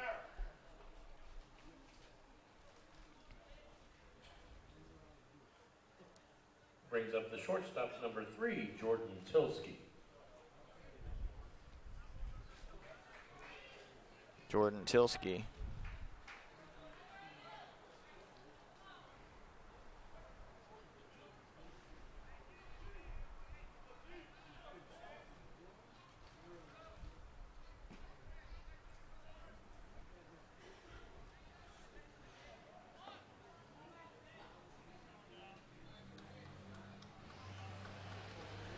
Two-two pitch from Strzelecki. He's not liking something, probably the calls, I'm assuming.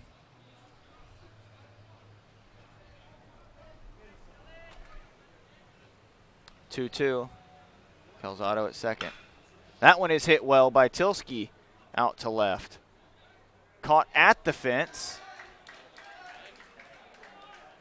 Calzado probably should have thought about tagging up on that one. I don't know why he went halfway on a ball that was hit that deep. You got to be on third base right there and give yourself a chance to score the run. Well, that is just a mental mistake for Calzado, and not one that's going to show up in the books, but man, Tilsky did his job hitting the ball out there.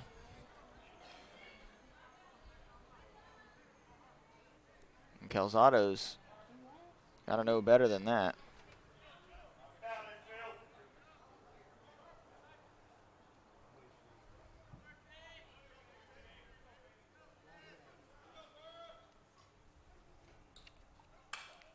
Murphy pops back behind him.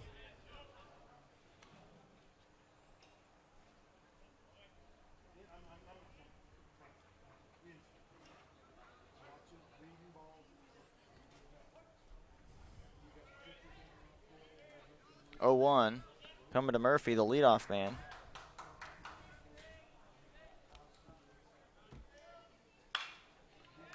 Foul down the right field line now, 0-2.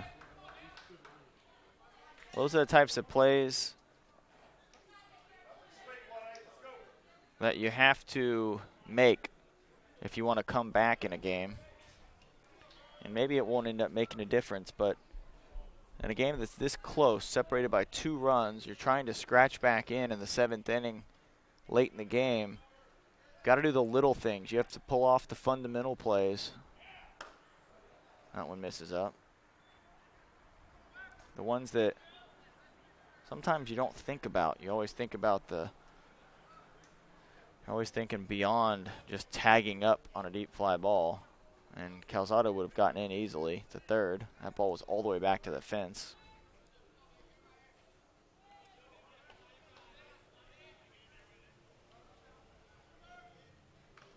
Just got a piece. Murphy stays alive.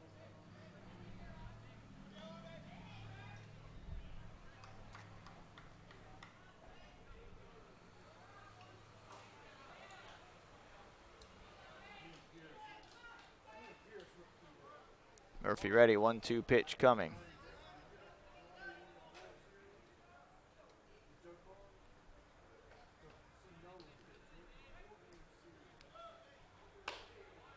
Pitch way outside, now 2-2. Austin Murphy represents the tying run right now.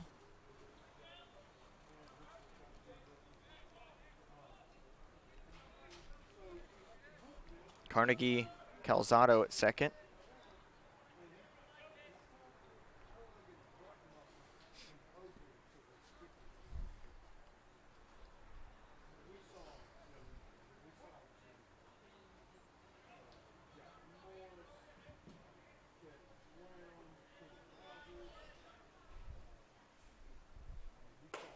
That's up high. Ball 3.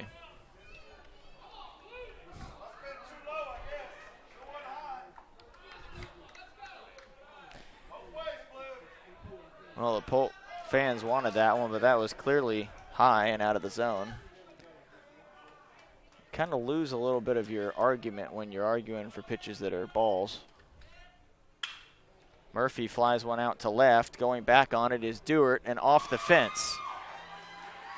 That ball carried again, and Murphy in with a double.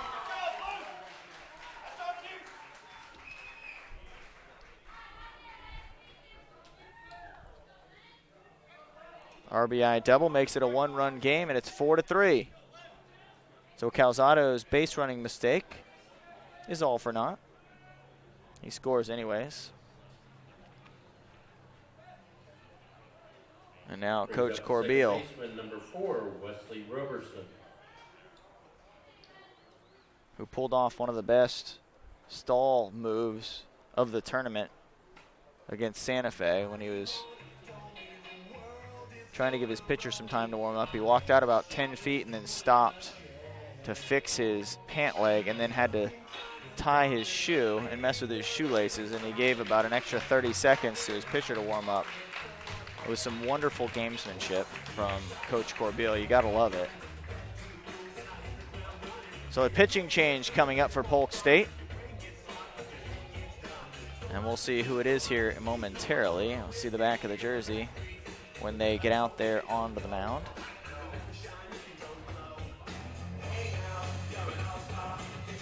#29. That is Tommy Romero, right-handed pitcher out of Plantation, Florida. We'll be back while Tommy Romero warms up.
And Tommy Romero is ready to go, as is Wesley Roberson. He hit a home run his last time up. He may try to lift another one out of here with that wind blowing as hard as it is out to left.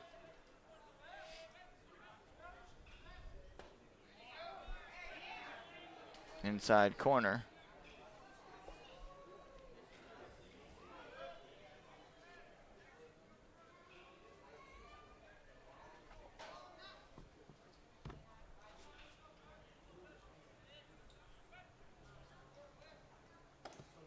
Pitch down in the dirt, now 1-1. Cullum, tough time handling that one. Austin Murphy out at second. He doubled in a run to make it a 1-run game.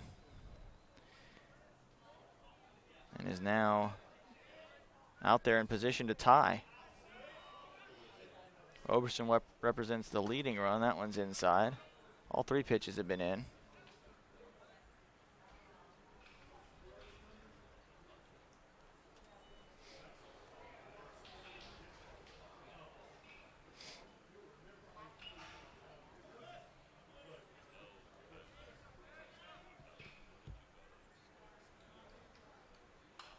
Fouled back by Roberson. Big hack from the second baseman.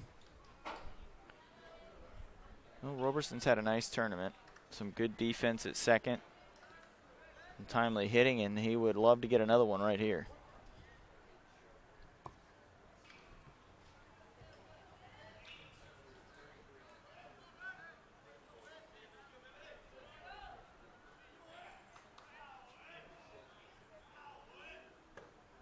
Down low, 3-2. Good eye by Roberson.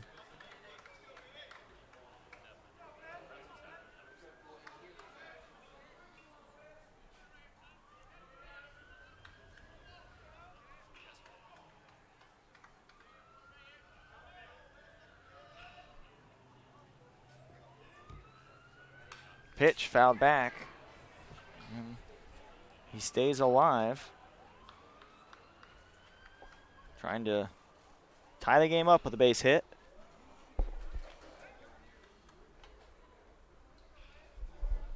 Game 16 of the FCSA tournament. This is an elimination game. Losing team will be sent home.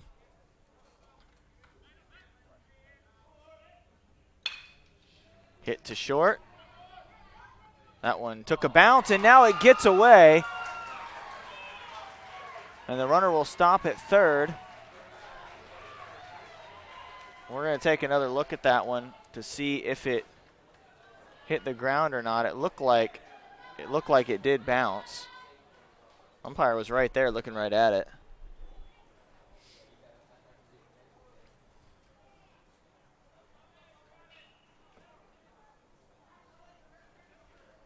Brings up the left fielder, number 2, Bowen McGuffin. We didn't end up with a camera angle.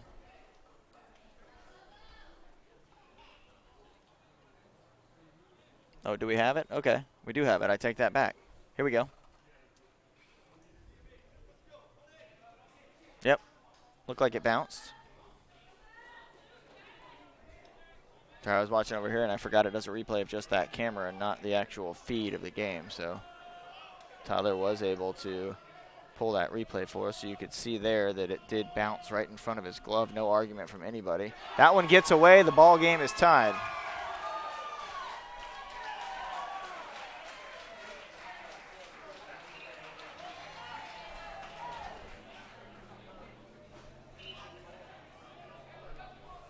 Pass ball, and I would 100% agree with that. Cullum has got to eat that ball right there. Get down in front of it. He tried to backhand it, and the ball was not. It was close to the dirt, but it hit off the end of his glove and got by him, and the game's tied up. Roberson standing over at third base. And things coming unraveled for Polk right now. It is their second game in a row, so maybe fatigue setting in a little bit. Infield in at the grass, trying to cut that run off at home. Roberson 90 feet away. from giving Gulf Coast the lead in the top of the 7th. Fouled up into the face of of McGuffin. Trainer comes running out for both teams because that one bounced up and caught him right in the face. So we'll let the trainers do their work, and we'll let you know how he is momentarily.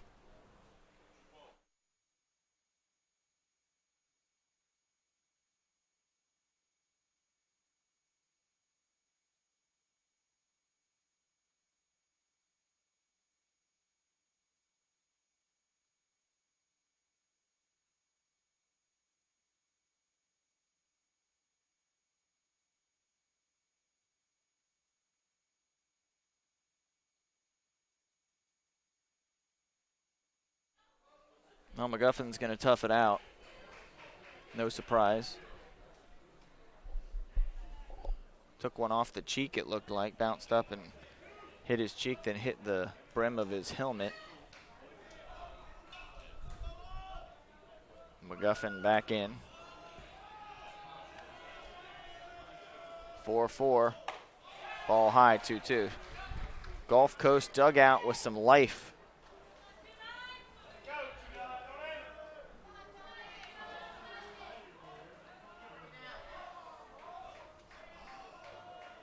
Two, 1 out, runner, leading run. 90 feet away, and there McCullum does a good job. Cullum, I should say, getting in front of that. Good stop. That's what he has to do right now. He has to be a barrier, not let that ball pass.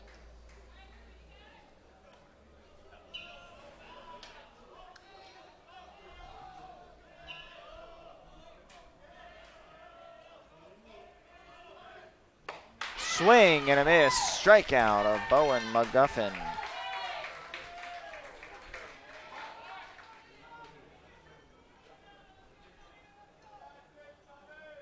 Next batter for the Commodores. So now Nick Nelson. Number 16, Nick Nelson.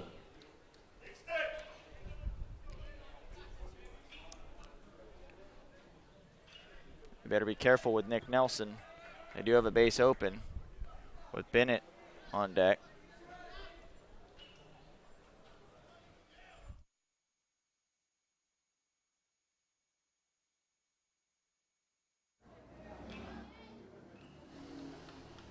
Nelson with home run power.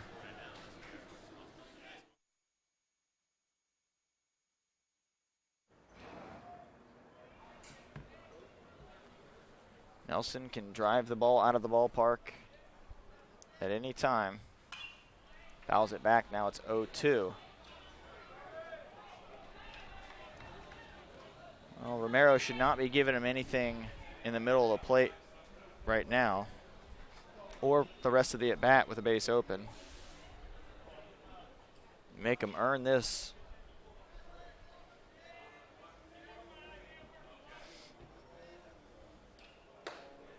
Goes way away with that. 1-2.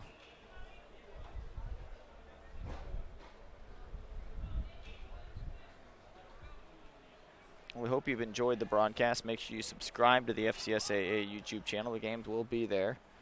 Besides the games for the winning team, those we may hide for a little bit till they get back from the World Series.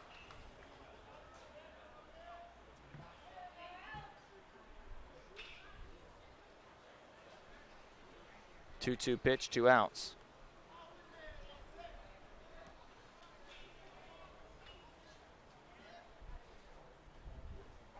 Swing and a miss, strikeout. Nick Nelson goes down. The score remains tied 4-4. Back-to-back strikeouts of the 3-4 hitters for Romero. He comes in and does a nice job to get out of that inning. But the score tied 4-4. Frey, Burgess, and Gomez due up for Polk State. Bottom half of the 7th coming right up.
Skylar Fry will bat now for Polk State. Score is tied at 4. Greg Luukkonen pitching for Gulf Coast.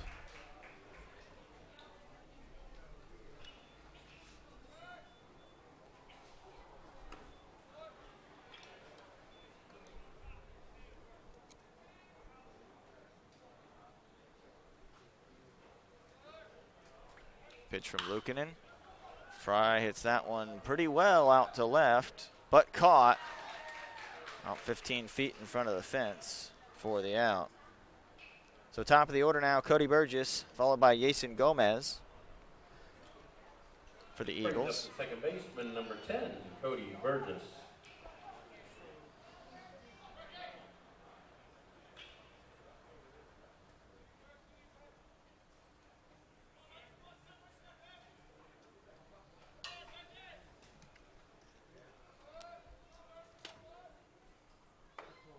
Pitch up and out.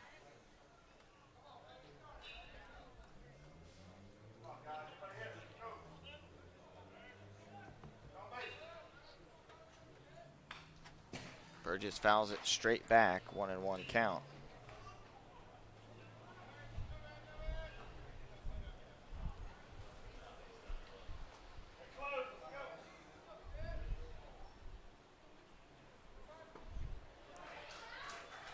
Now 1-2 to Cody Burgess.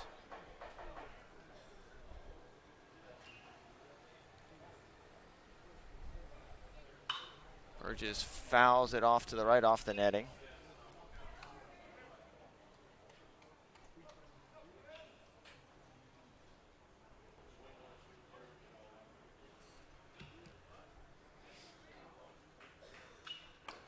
Way up and out, 2-2. Well, the winner of this game will have to wait to see what happens in the next game to find out what their next step is. The loser will be eliminated from the tournament. Popped up. Center fielder underneath it. Murphy puts it away. He's put both away this inning. Well, Gulf Coast definitely has the momentum in this game, but it can change in a hurry with the way the wind's blowing out to left. The third baseman, number 4, Yason Gomez.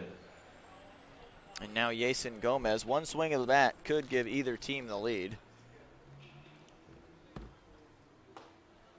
First pitch high, ball 1. Gomez does have home run potential. He hit 3 during the regular season.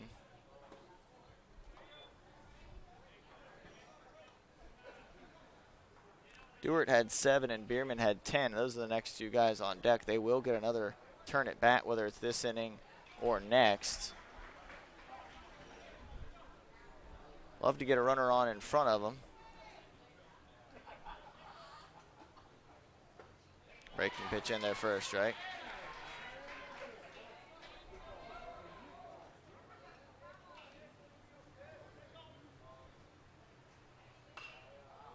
Fouled back. Gomez hanging in there.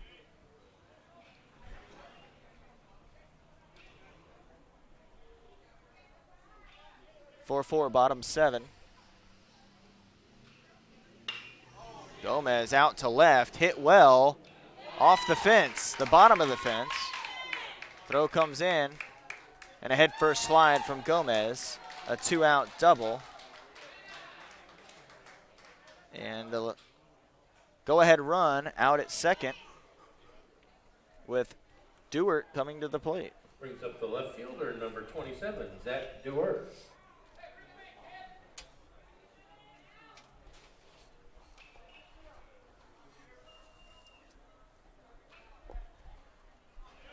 Base hit here could give Polk the lead.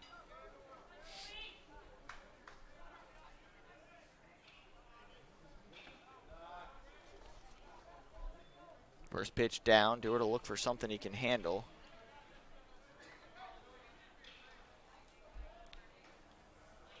With that base open and a lefty on deck, you don't have to give Dewar much if you don't want to. But they're not going to pinch hit for Bierman, so you could get that lefty-lefty matchup.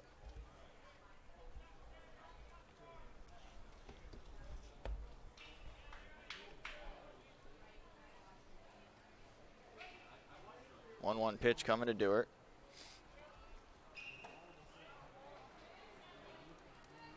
High 2-1.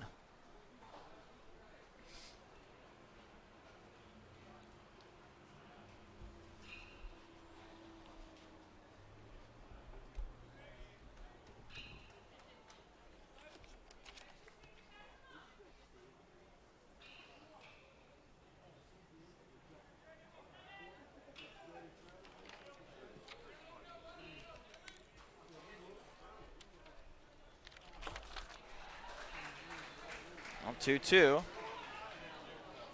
Trying to work back.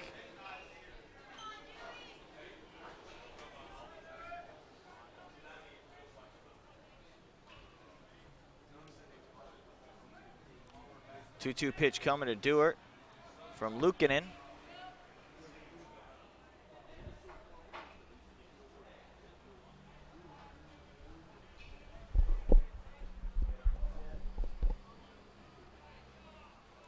Pitch popped up. That will be playable for the first baseman, Nelson, who puts it away. And the runner at second, Gomez, is stranded.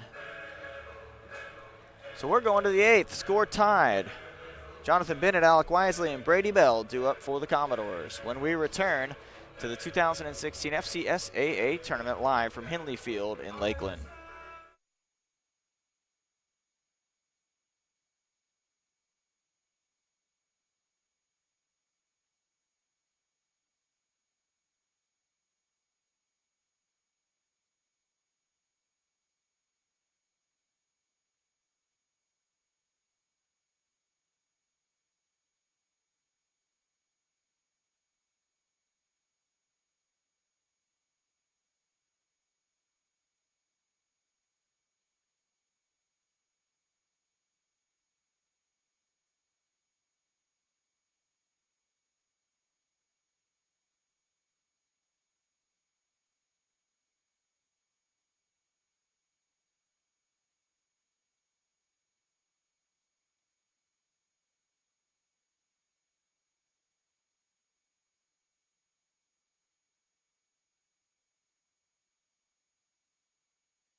First pitch to Jonathan Bennett. Top of the 8th is a ball. Second pitch as well. Romero out on the hill for Polk State.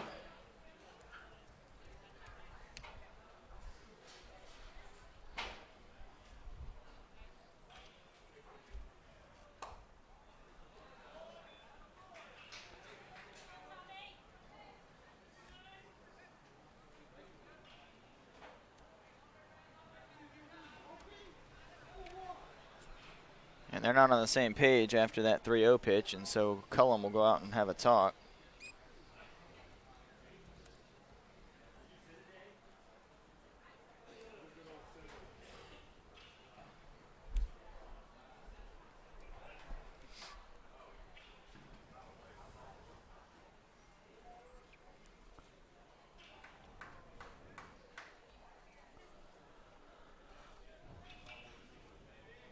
Bennett digs back in. He's happy to take a walk.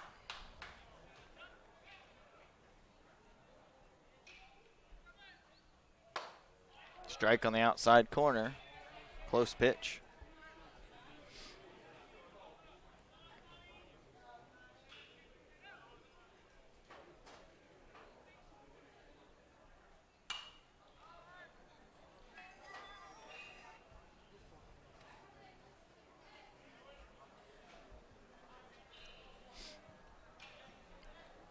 Sarah, was that your phone?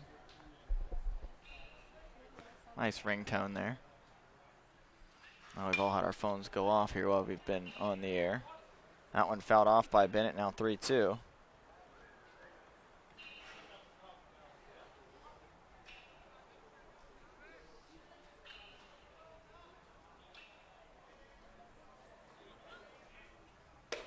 Low and away, ball 4. So Romero loses them in a leadoff walk. Sets up Gulf Coast with an opportunity to take the lead. Next batter for the Commodores. Now Alec Wisely, the DH, will bat. Alec Wisely.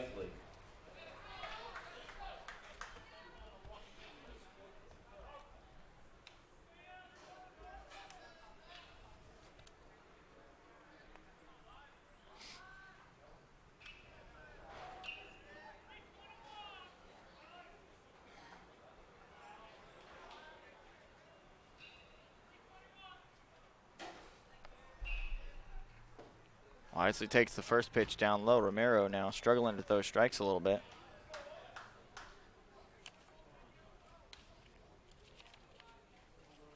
It's not something you want to do in a tie game late.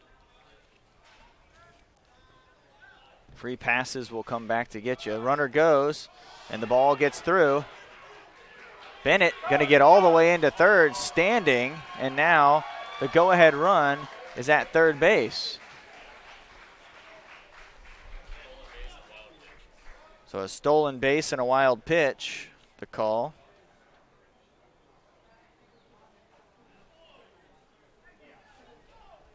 So a walk, a stolen base, and a wild pitch. Bennett probably had that one nabbed anyways. He got a good jump.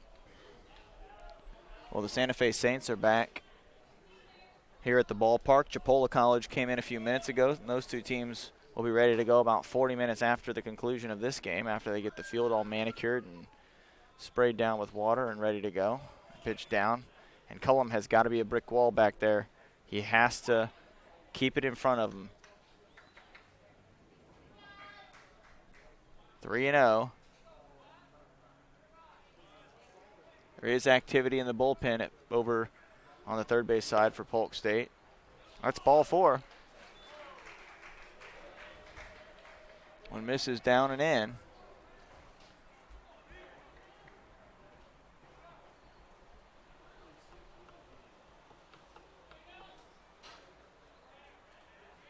Brings up number 13, third baseman Brady Bell.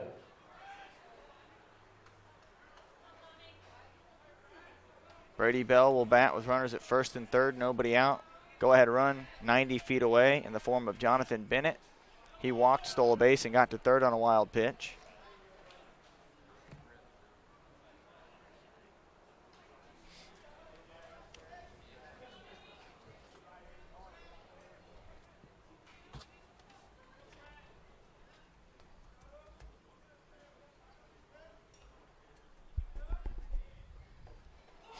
That one gets away, and a run scores, and a disastrous inning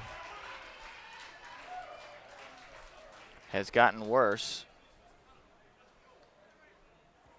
for Polk State.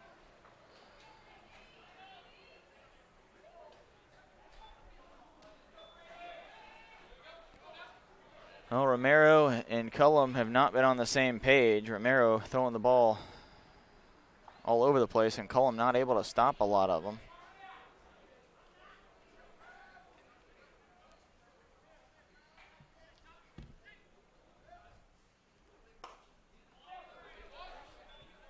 That one on the outside corner for a strike. 2-1. Romero helped out with that call a little bit.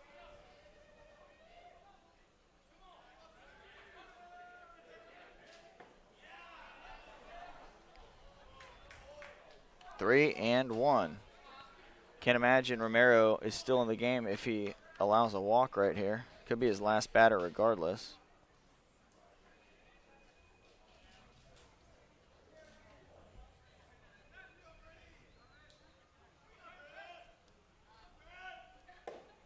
It's ball 4 low. So Brady Bell draws a walk.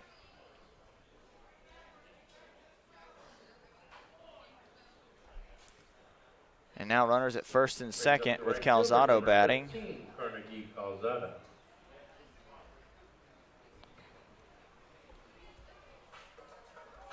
We'll take a break. We'll be back. Dangerous situation for Polk State right now. Gulf Coast looking to capitalize and add to their 5-4 lead.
Justin Tworek into bat. The bunt attempt by Calzado is fouled off for a strike.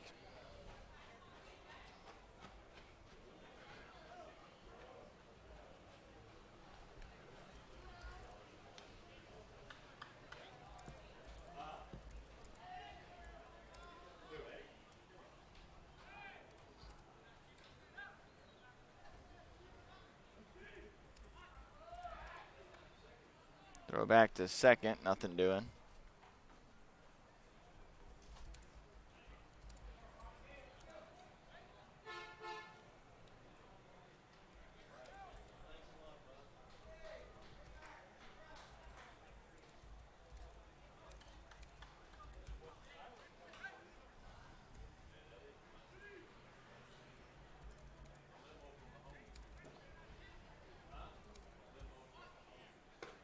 In tight, ball one.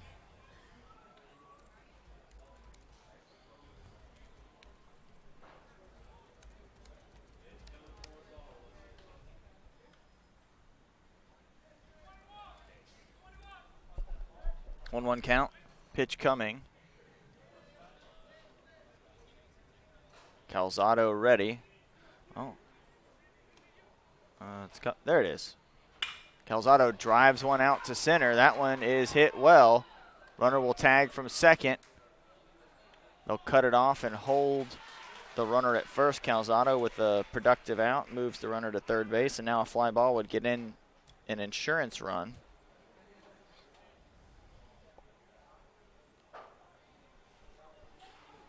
Tilsky hit one deep to center his last time at bat. And he hit one deep to right the time before that, so Number 3, Jordan Tilsky. he has the ability to hit a sac fly deep enough to get that run home.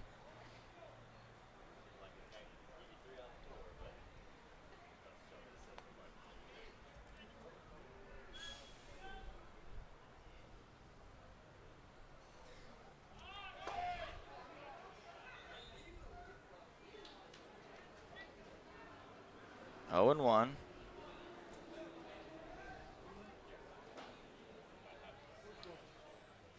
Dvorak coming in a big spot for the Eagles. They led 4-1, 4 unanswered runs. Throw over, safe. Almost had him leaning, just got his hand back in. Brady Bell almost caught. That would have been disastrous for Gulf Coast. They do have the lead, but that would have been taking away the sac fly opportunity. The Polk State infielders are at double play depth. They'll try to roll one up here to end the inning. Tilsky fans at a bunt. Now 0-2.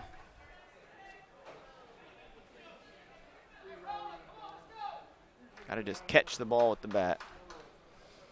Unless you're trying, I guess if you're trying to push one way out there, which may be what Tilsky's trying to do.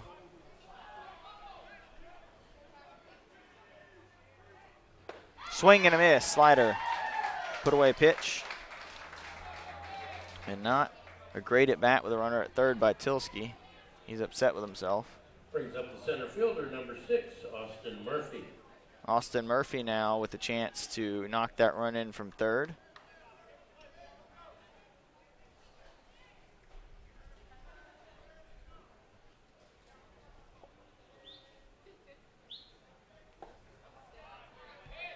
First pitch, a ball.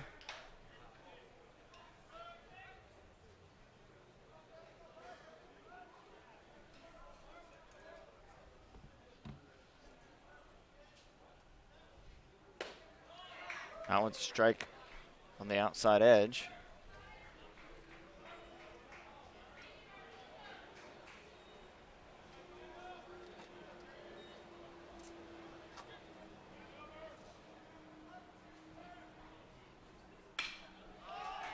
Murphy hits one out to left. Settling underneath it and making the catch is Zach Dewart. And so Polk State will come to bat in the 8th, trailing by a run.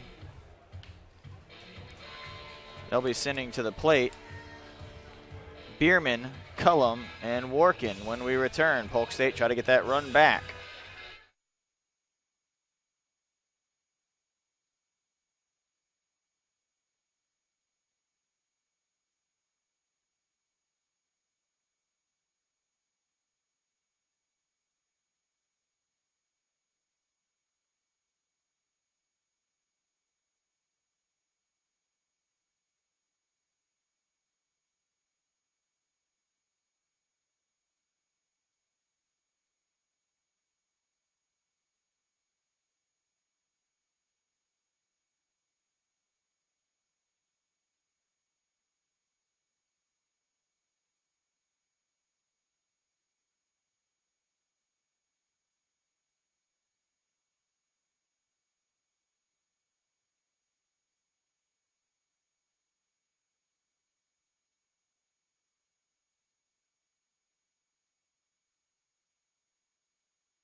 Cleanup hitter Zach Bierman to lead off for Polk State.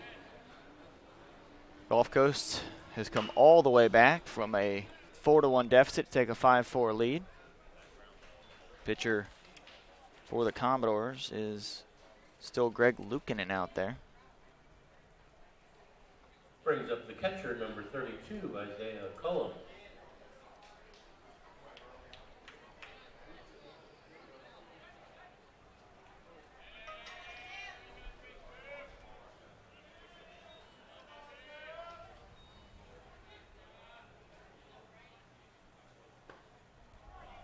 Strike on the outside corner to start off Cullum.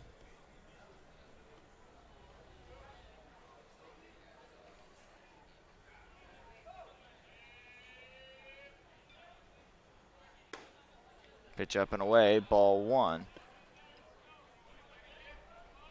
Polk will have one more opportunity after this, but they'd love to go ahead and either tie it or take the lead this inning. Ball two from Luukkonen.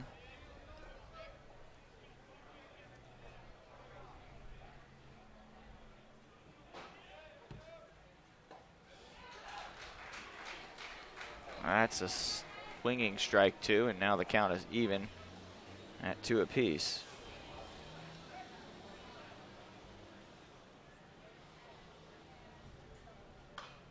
Fouled back.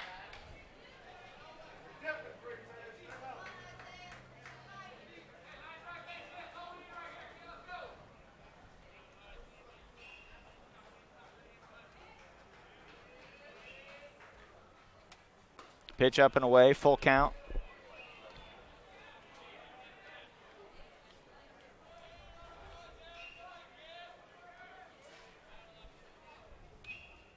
And ball four from Luukkonen. He left those last two up and away, not even close. No chance to get Cullum to swing at those. Brings up the right fielder, number 17, Cole Workin. Cole Workin will now bat.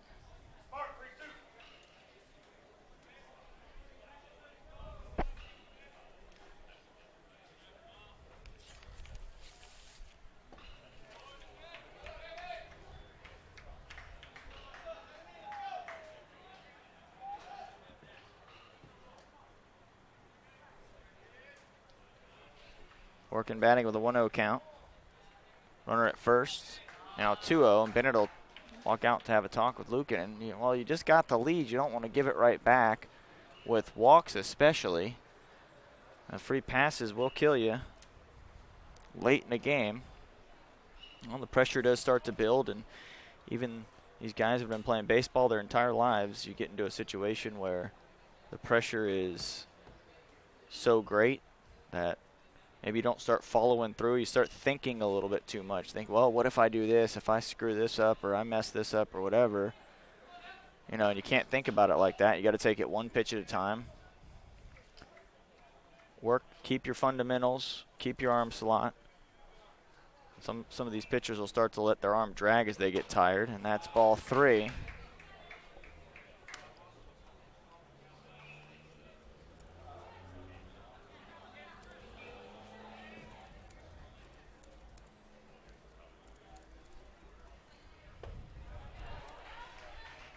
Oh, a strike to make it 3-1.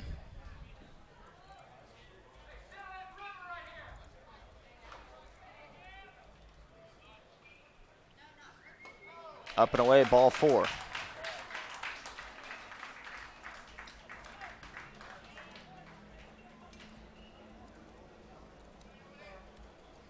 Well, Mike Candler will come out, and I'm assuming is going to take the ball from Luukkonen, and we will see a new pitcher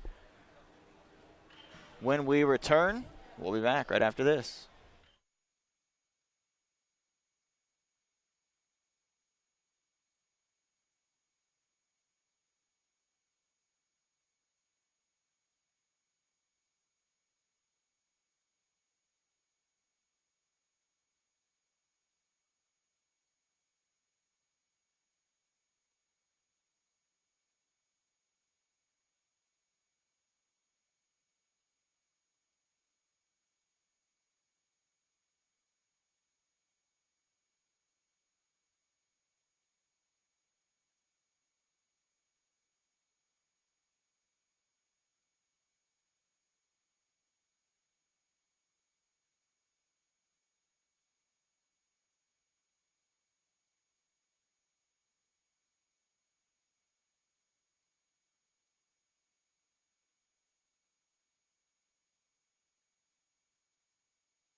Strike one from the new pitcher for Gulf Coast State College. That is number 9, Devener McCray. McCray, a righty, a sophomore out of Tifton, Georgia, Tift County High School. 1-1.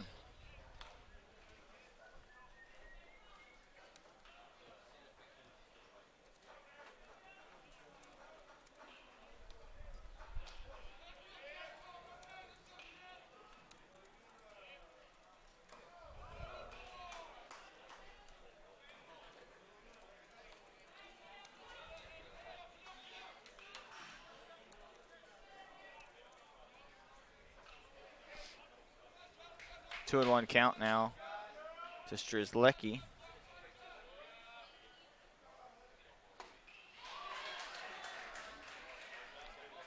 Two. First and second, 1 out. Wind still blowing out to left.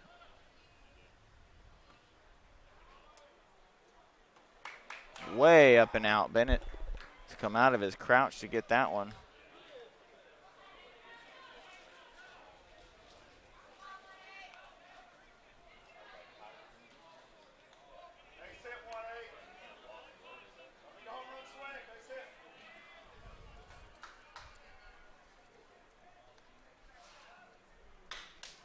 Tap to third. It's going to be a tough play. Long throw and the out by a half a step. Runners move up a base. Now it's up to Brandon Next batter for the Eagles, Galley. the shortstop, number 7, Brandon Galley. Got a couple runners on in scoring position.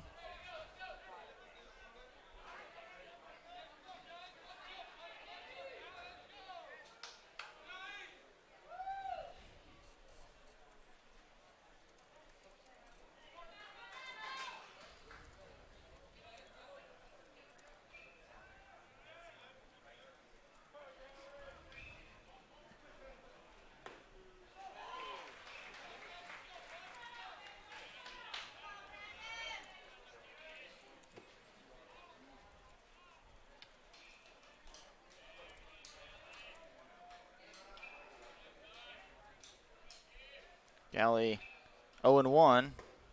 That one misses down and away, 1-1.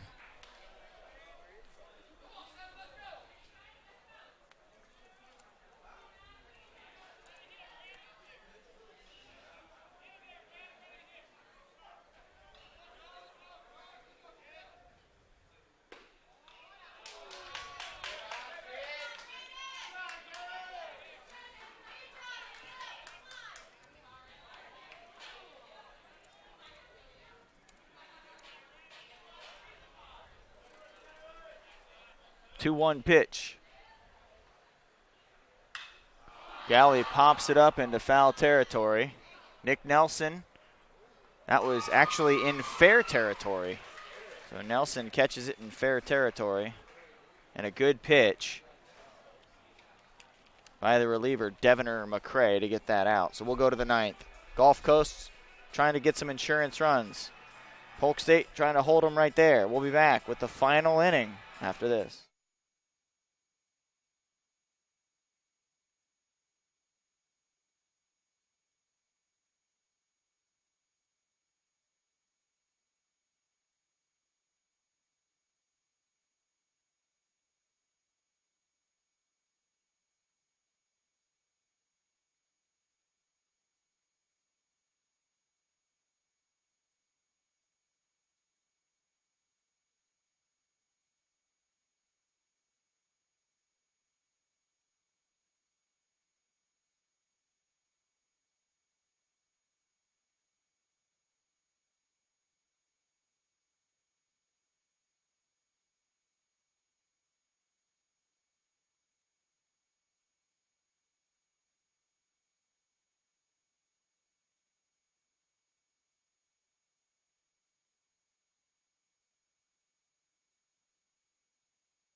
Wesley Roberson will lead off for Gulf Coast State. He has a home run in this game.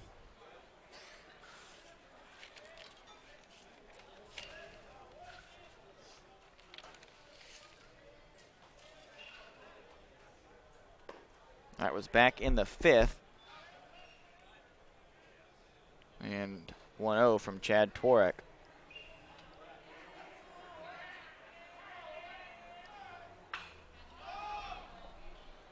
Popped up, it's going to stay in the infield. Jason Gomez underneath it, makes the catch. And 1 down.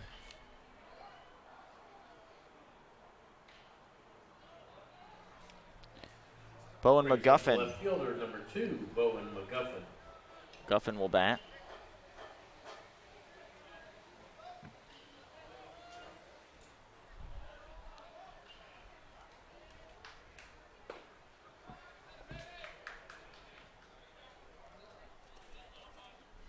Tworek trying to keep the lead at 1, give his teammates a chance in the bottom of the 9th.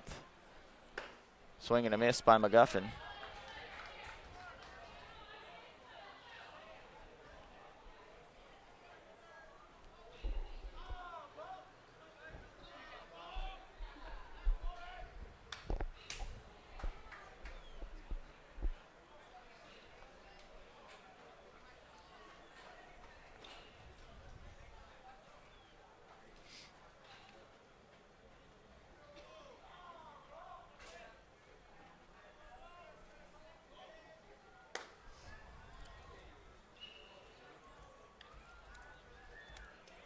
Well, it's 1-2 with 1 out, nobody on. Tworek's come out throwing strikes. McGuffin a slow roller to first. Tworek over covering, and Polk State gets the out. Now the cleanup hitter, Nick Nelson.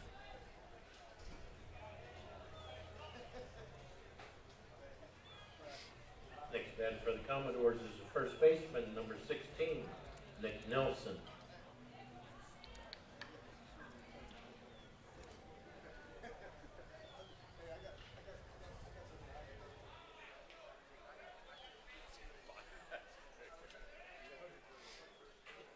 Nelson takes strike 1.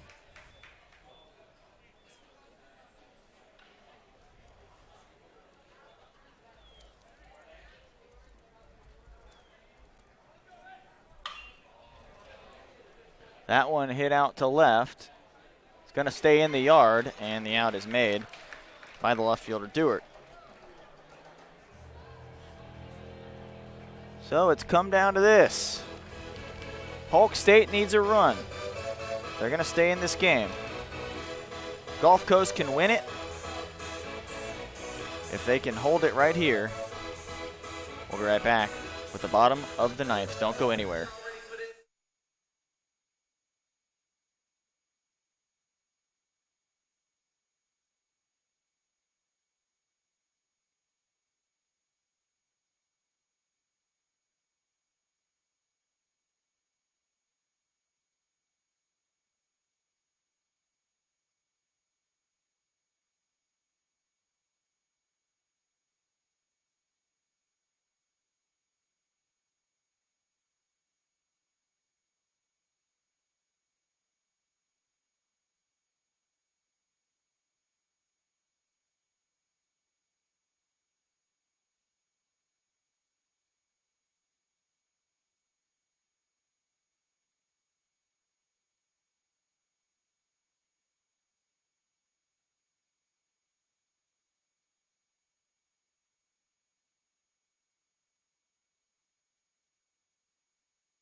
Skylar Fry to bat. Polk needs a run. First pitch on the outside corner to the number 9 hitter, Skylar Frey. Waiting on deck, Cody Burgess and Jason Gomez. That's the top of the order, 1 and 2. Frey waves at that nasty pitch.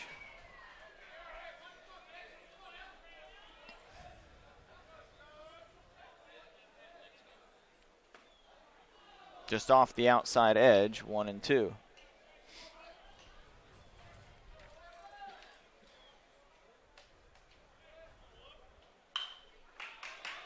One tap to short, gonna have to make a quick play. Gets him by a half a step at first. Nice play at short by Tilsky. He had to wait back on that hop. Next batter for the Eagles, the second baseman, number 10, Cody Burgess.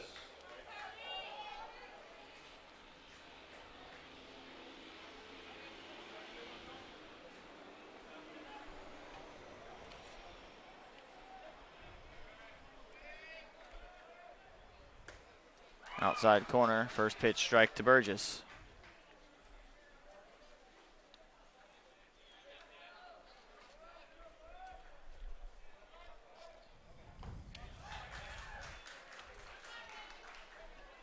Oh, 2 now to Burgess. Polk State needs a base runner or a solo home run to tie the game. Base runner would give him an opportunity to knock him in. Swing and a miss, but the ball gets away. Bennett's going to have to make a good throw, and he is going to be safe. So a strikeout, but Burgess reaches. A nasty pitch. And Burgess hustling down the line. Brings up the third baseman, number 4, Yason Gomez. Well, now a home run could win the game. Gomez batting. Yason Gomez. Inside corner strike.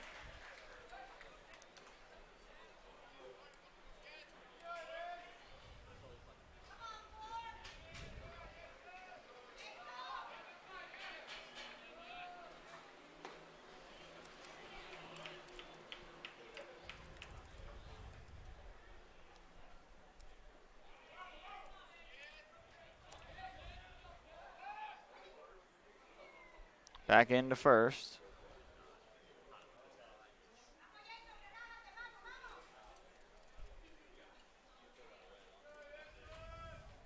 Gomez stands back in, 1-1 count, 1 out. Burgess at first, timeout.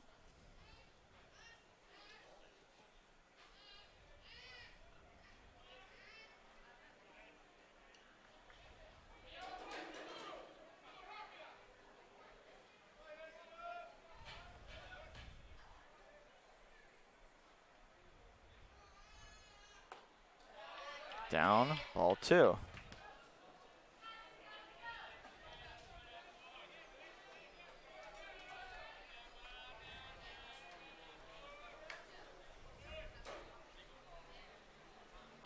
Two one popped up. Sky high pop up. Murphy underneath it makes the catch, and there's now 2 down.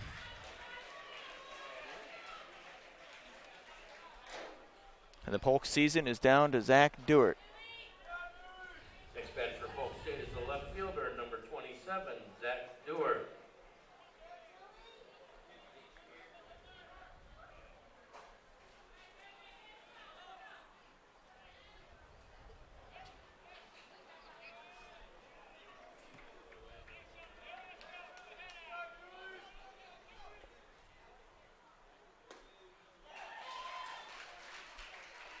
Strike 1 to Dewart.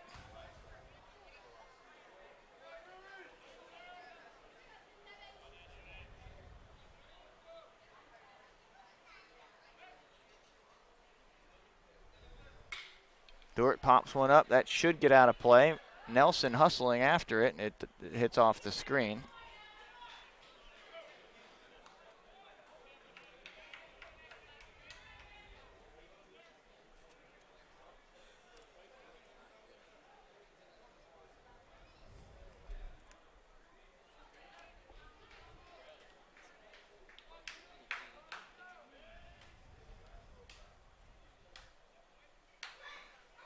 Holds up. He did not go around.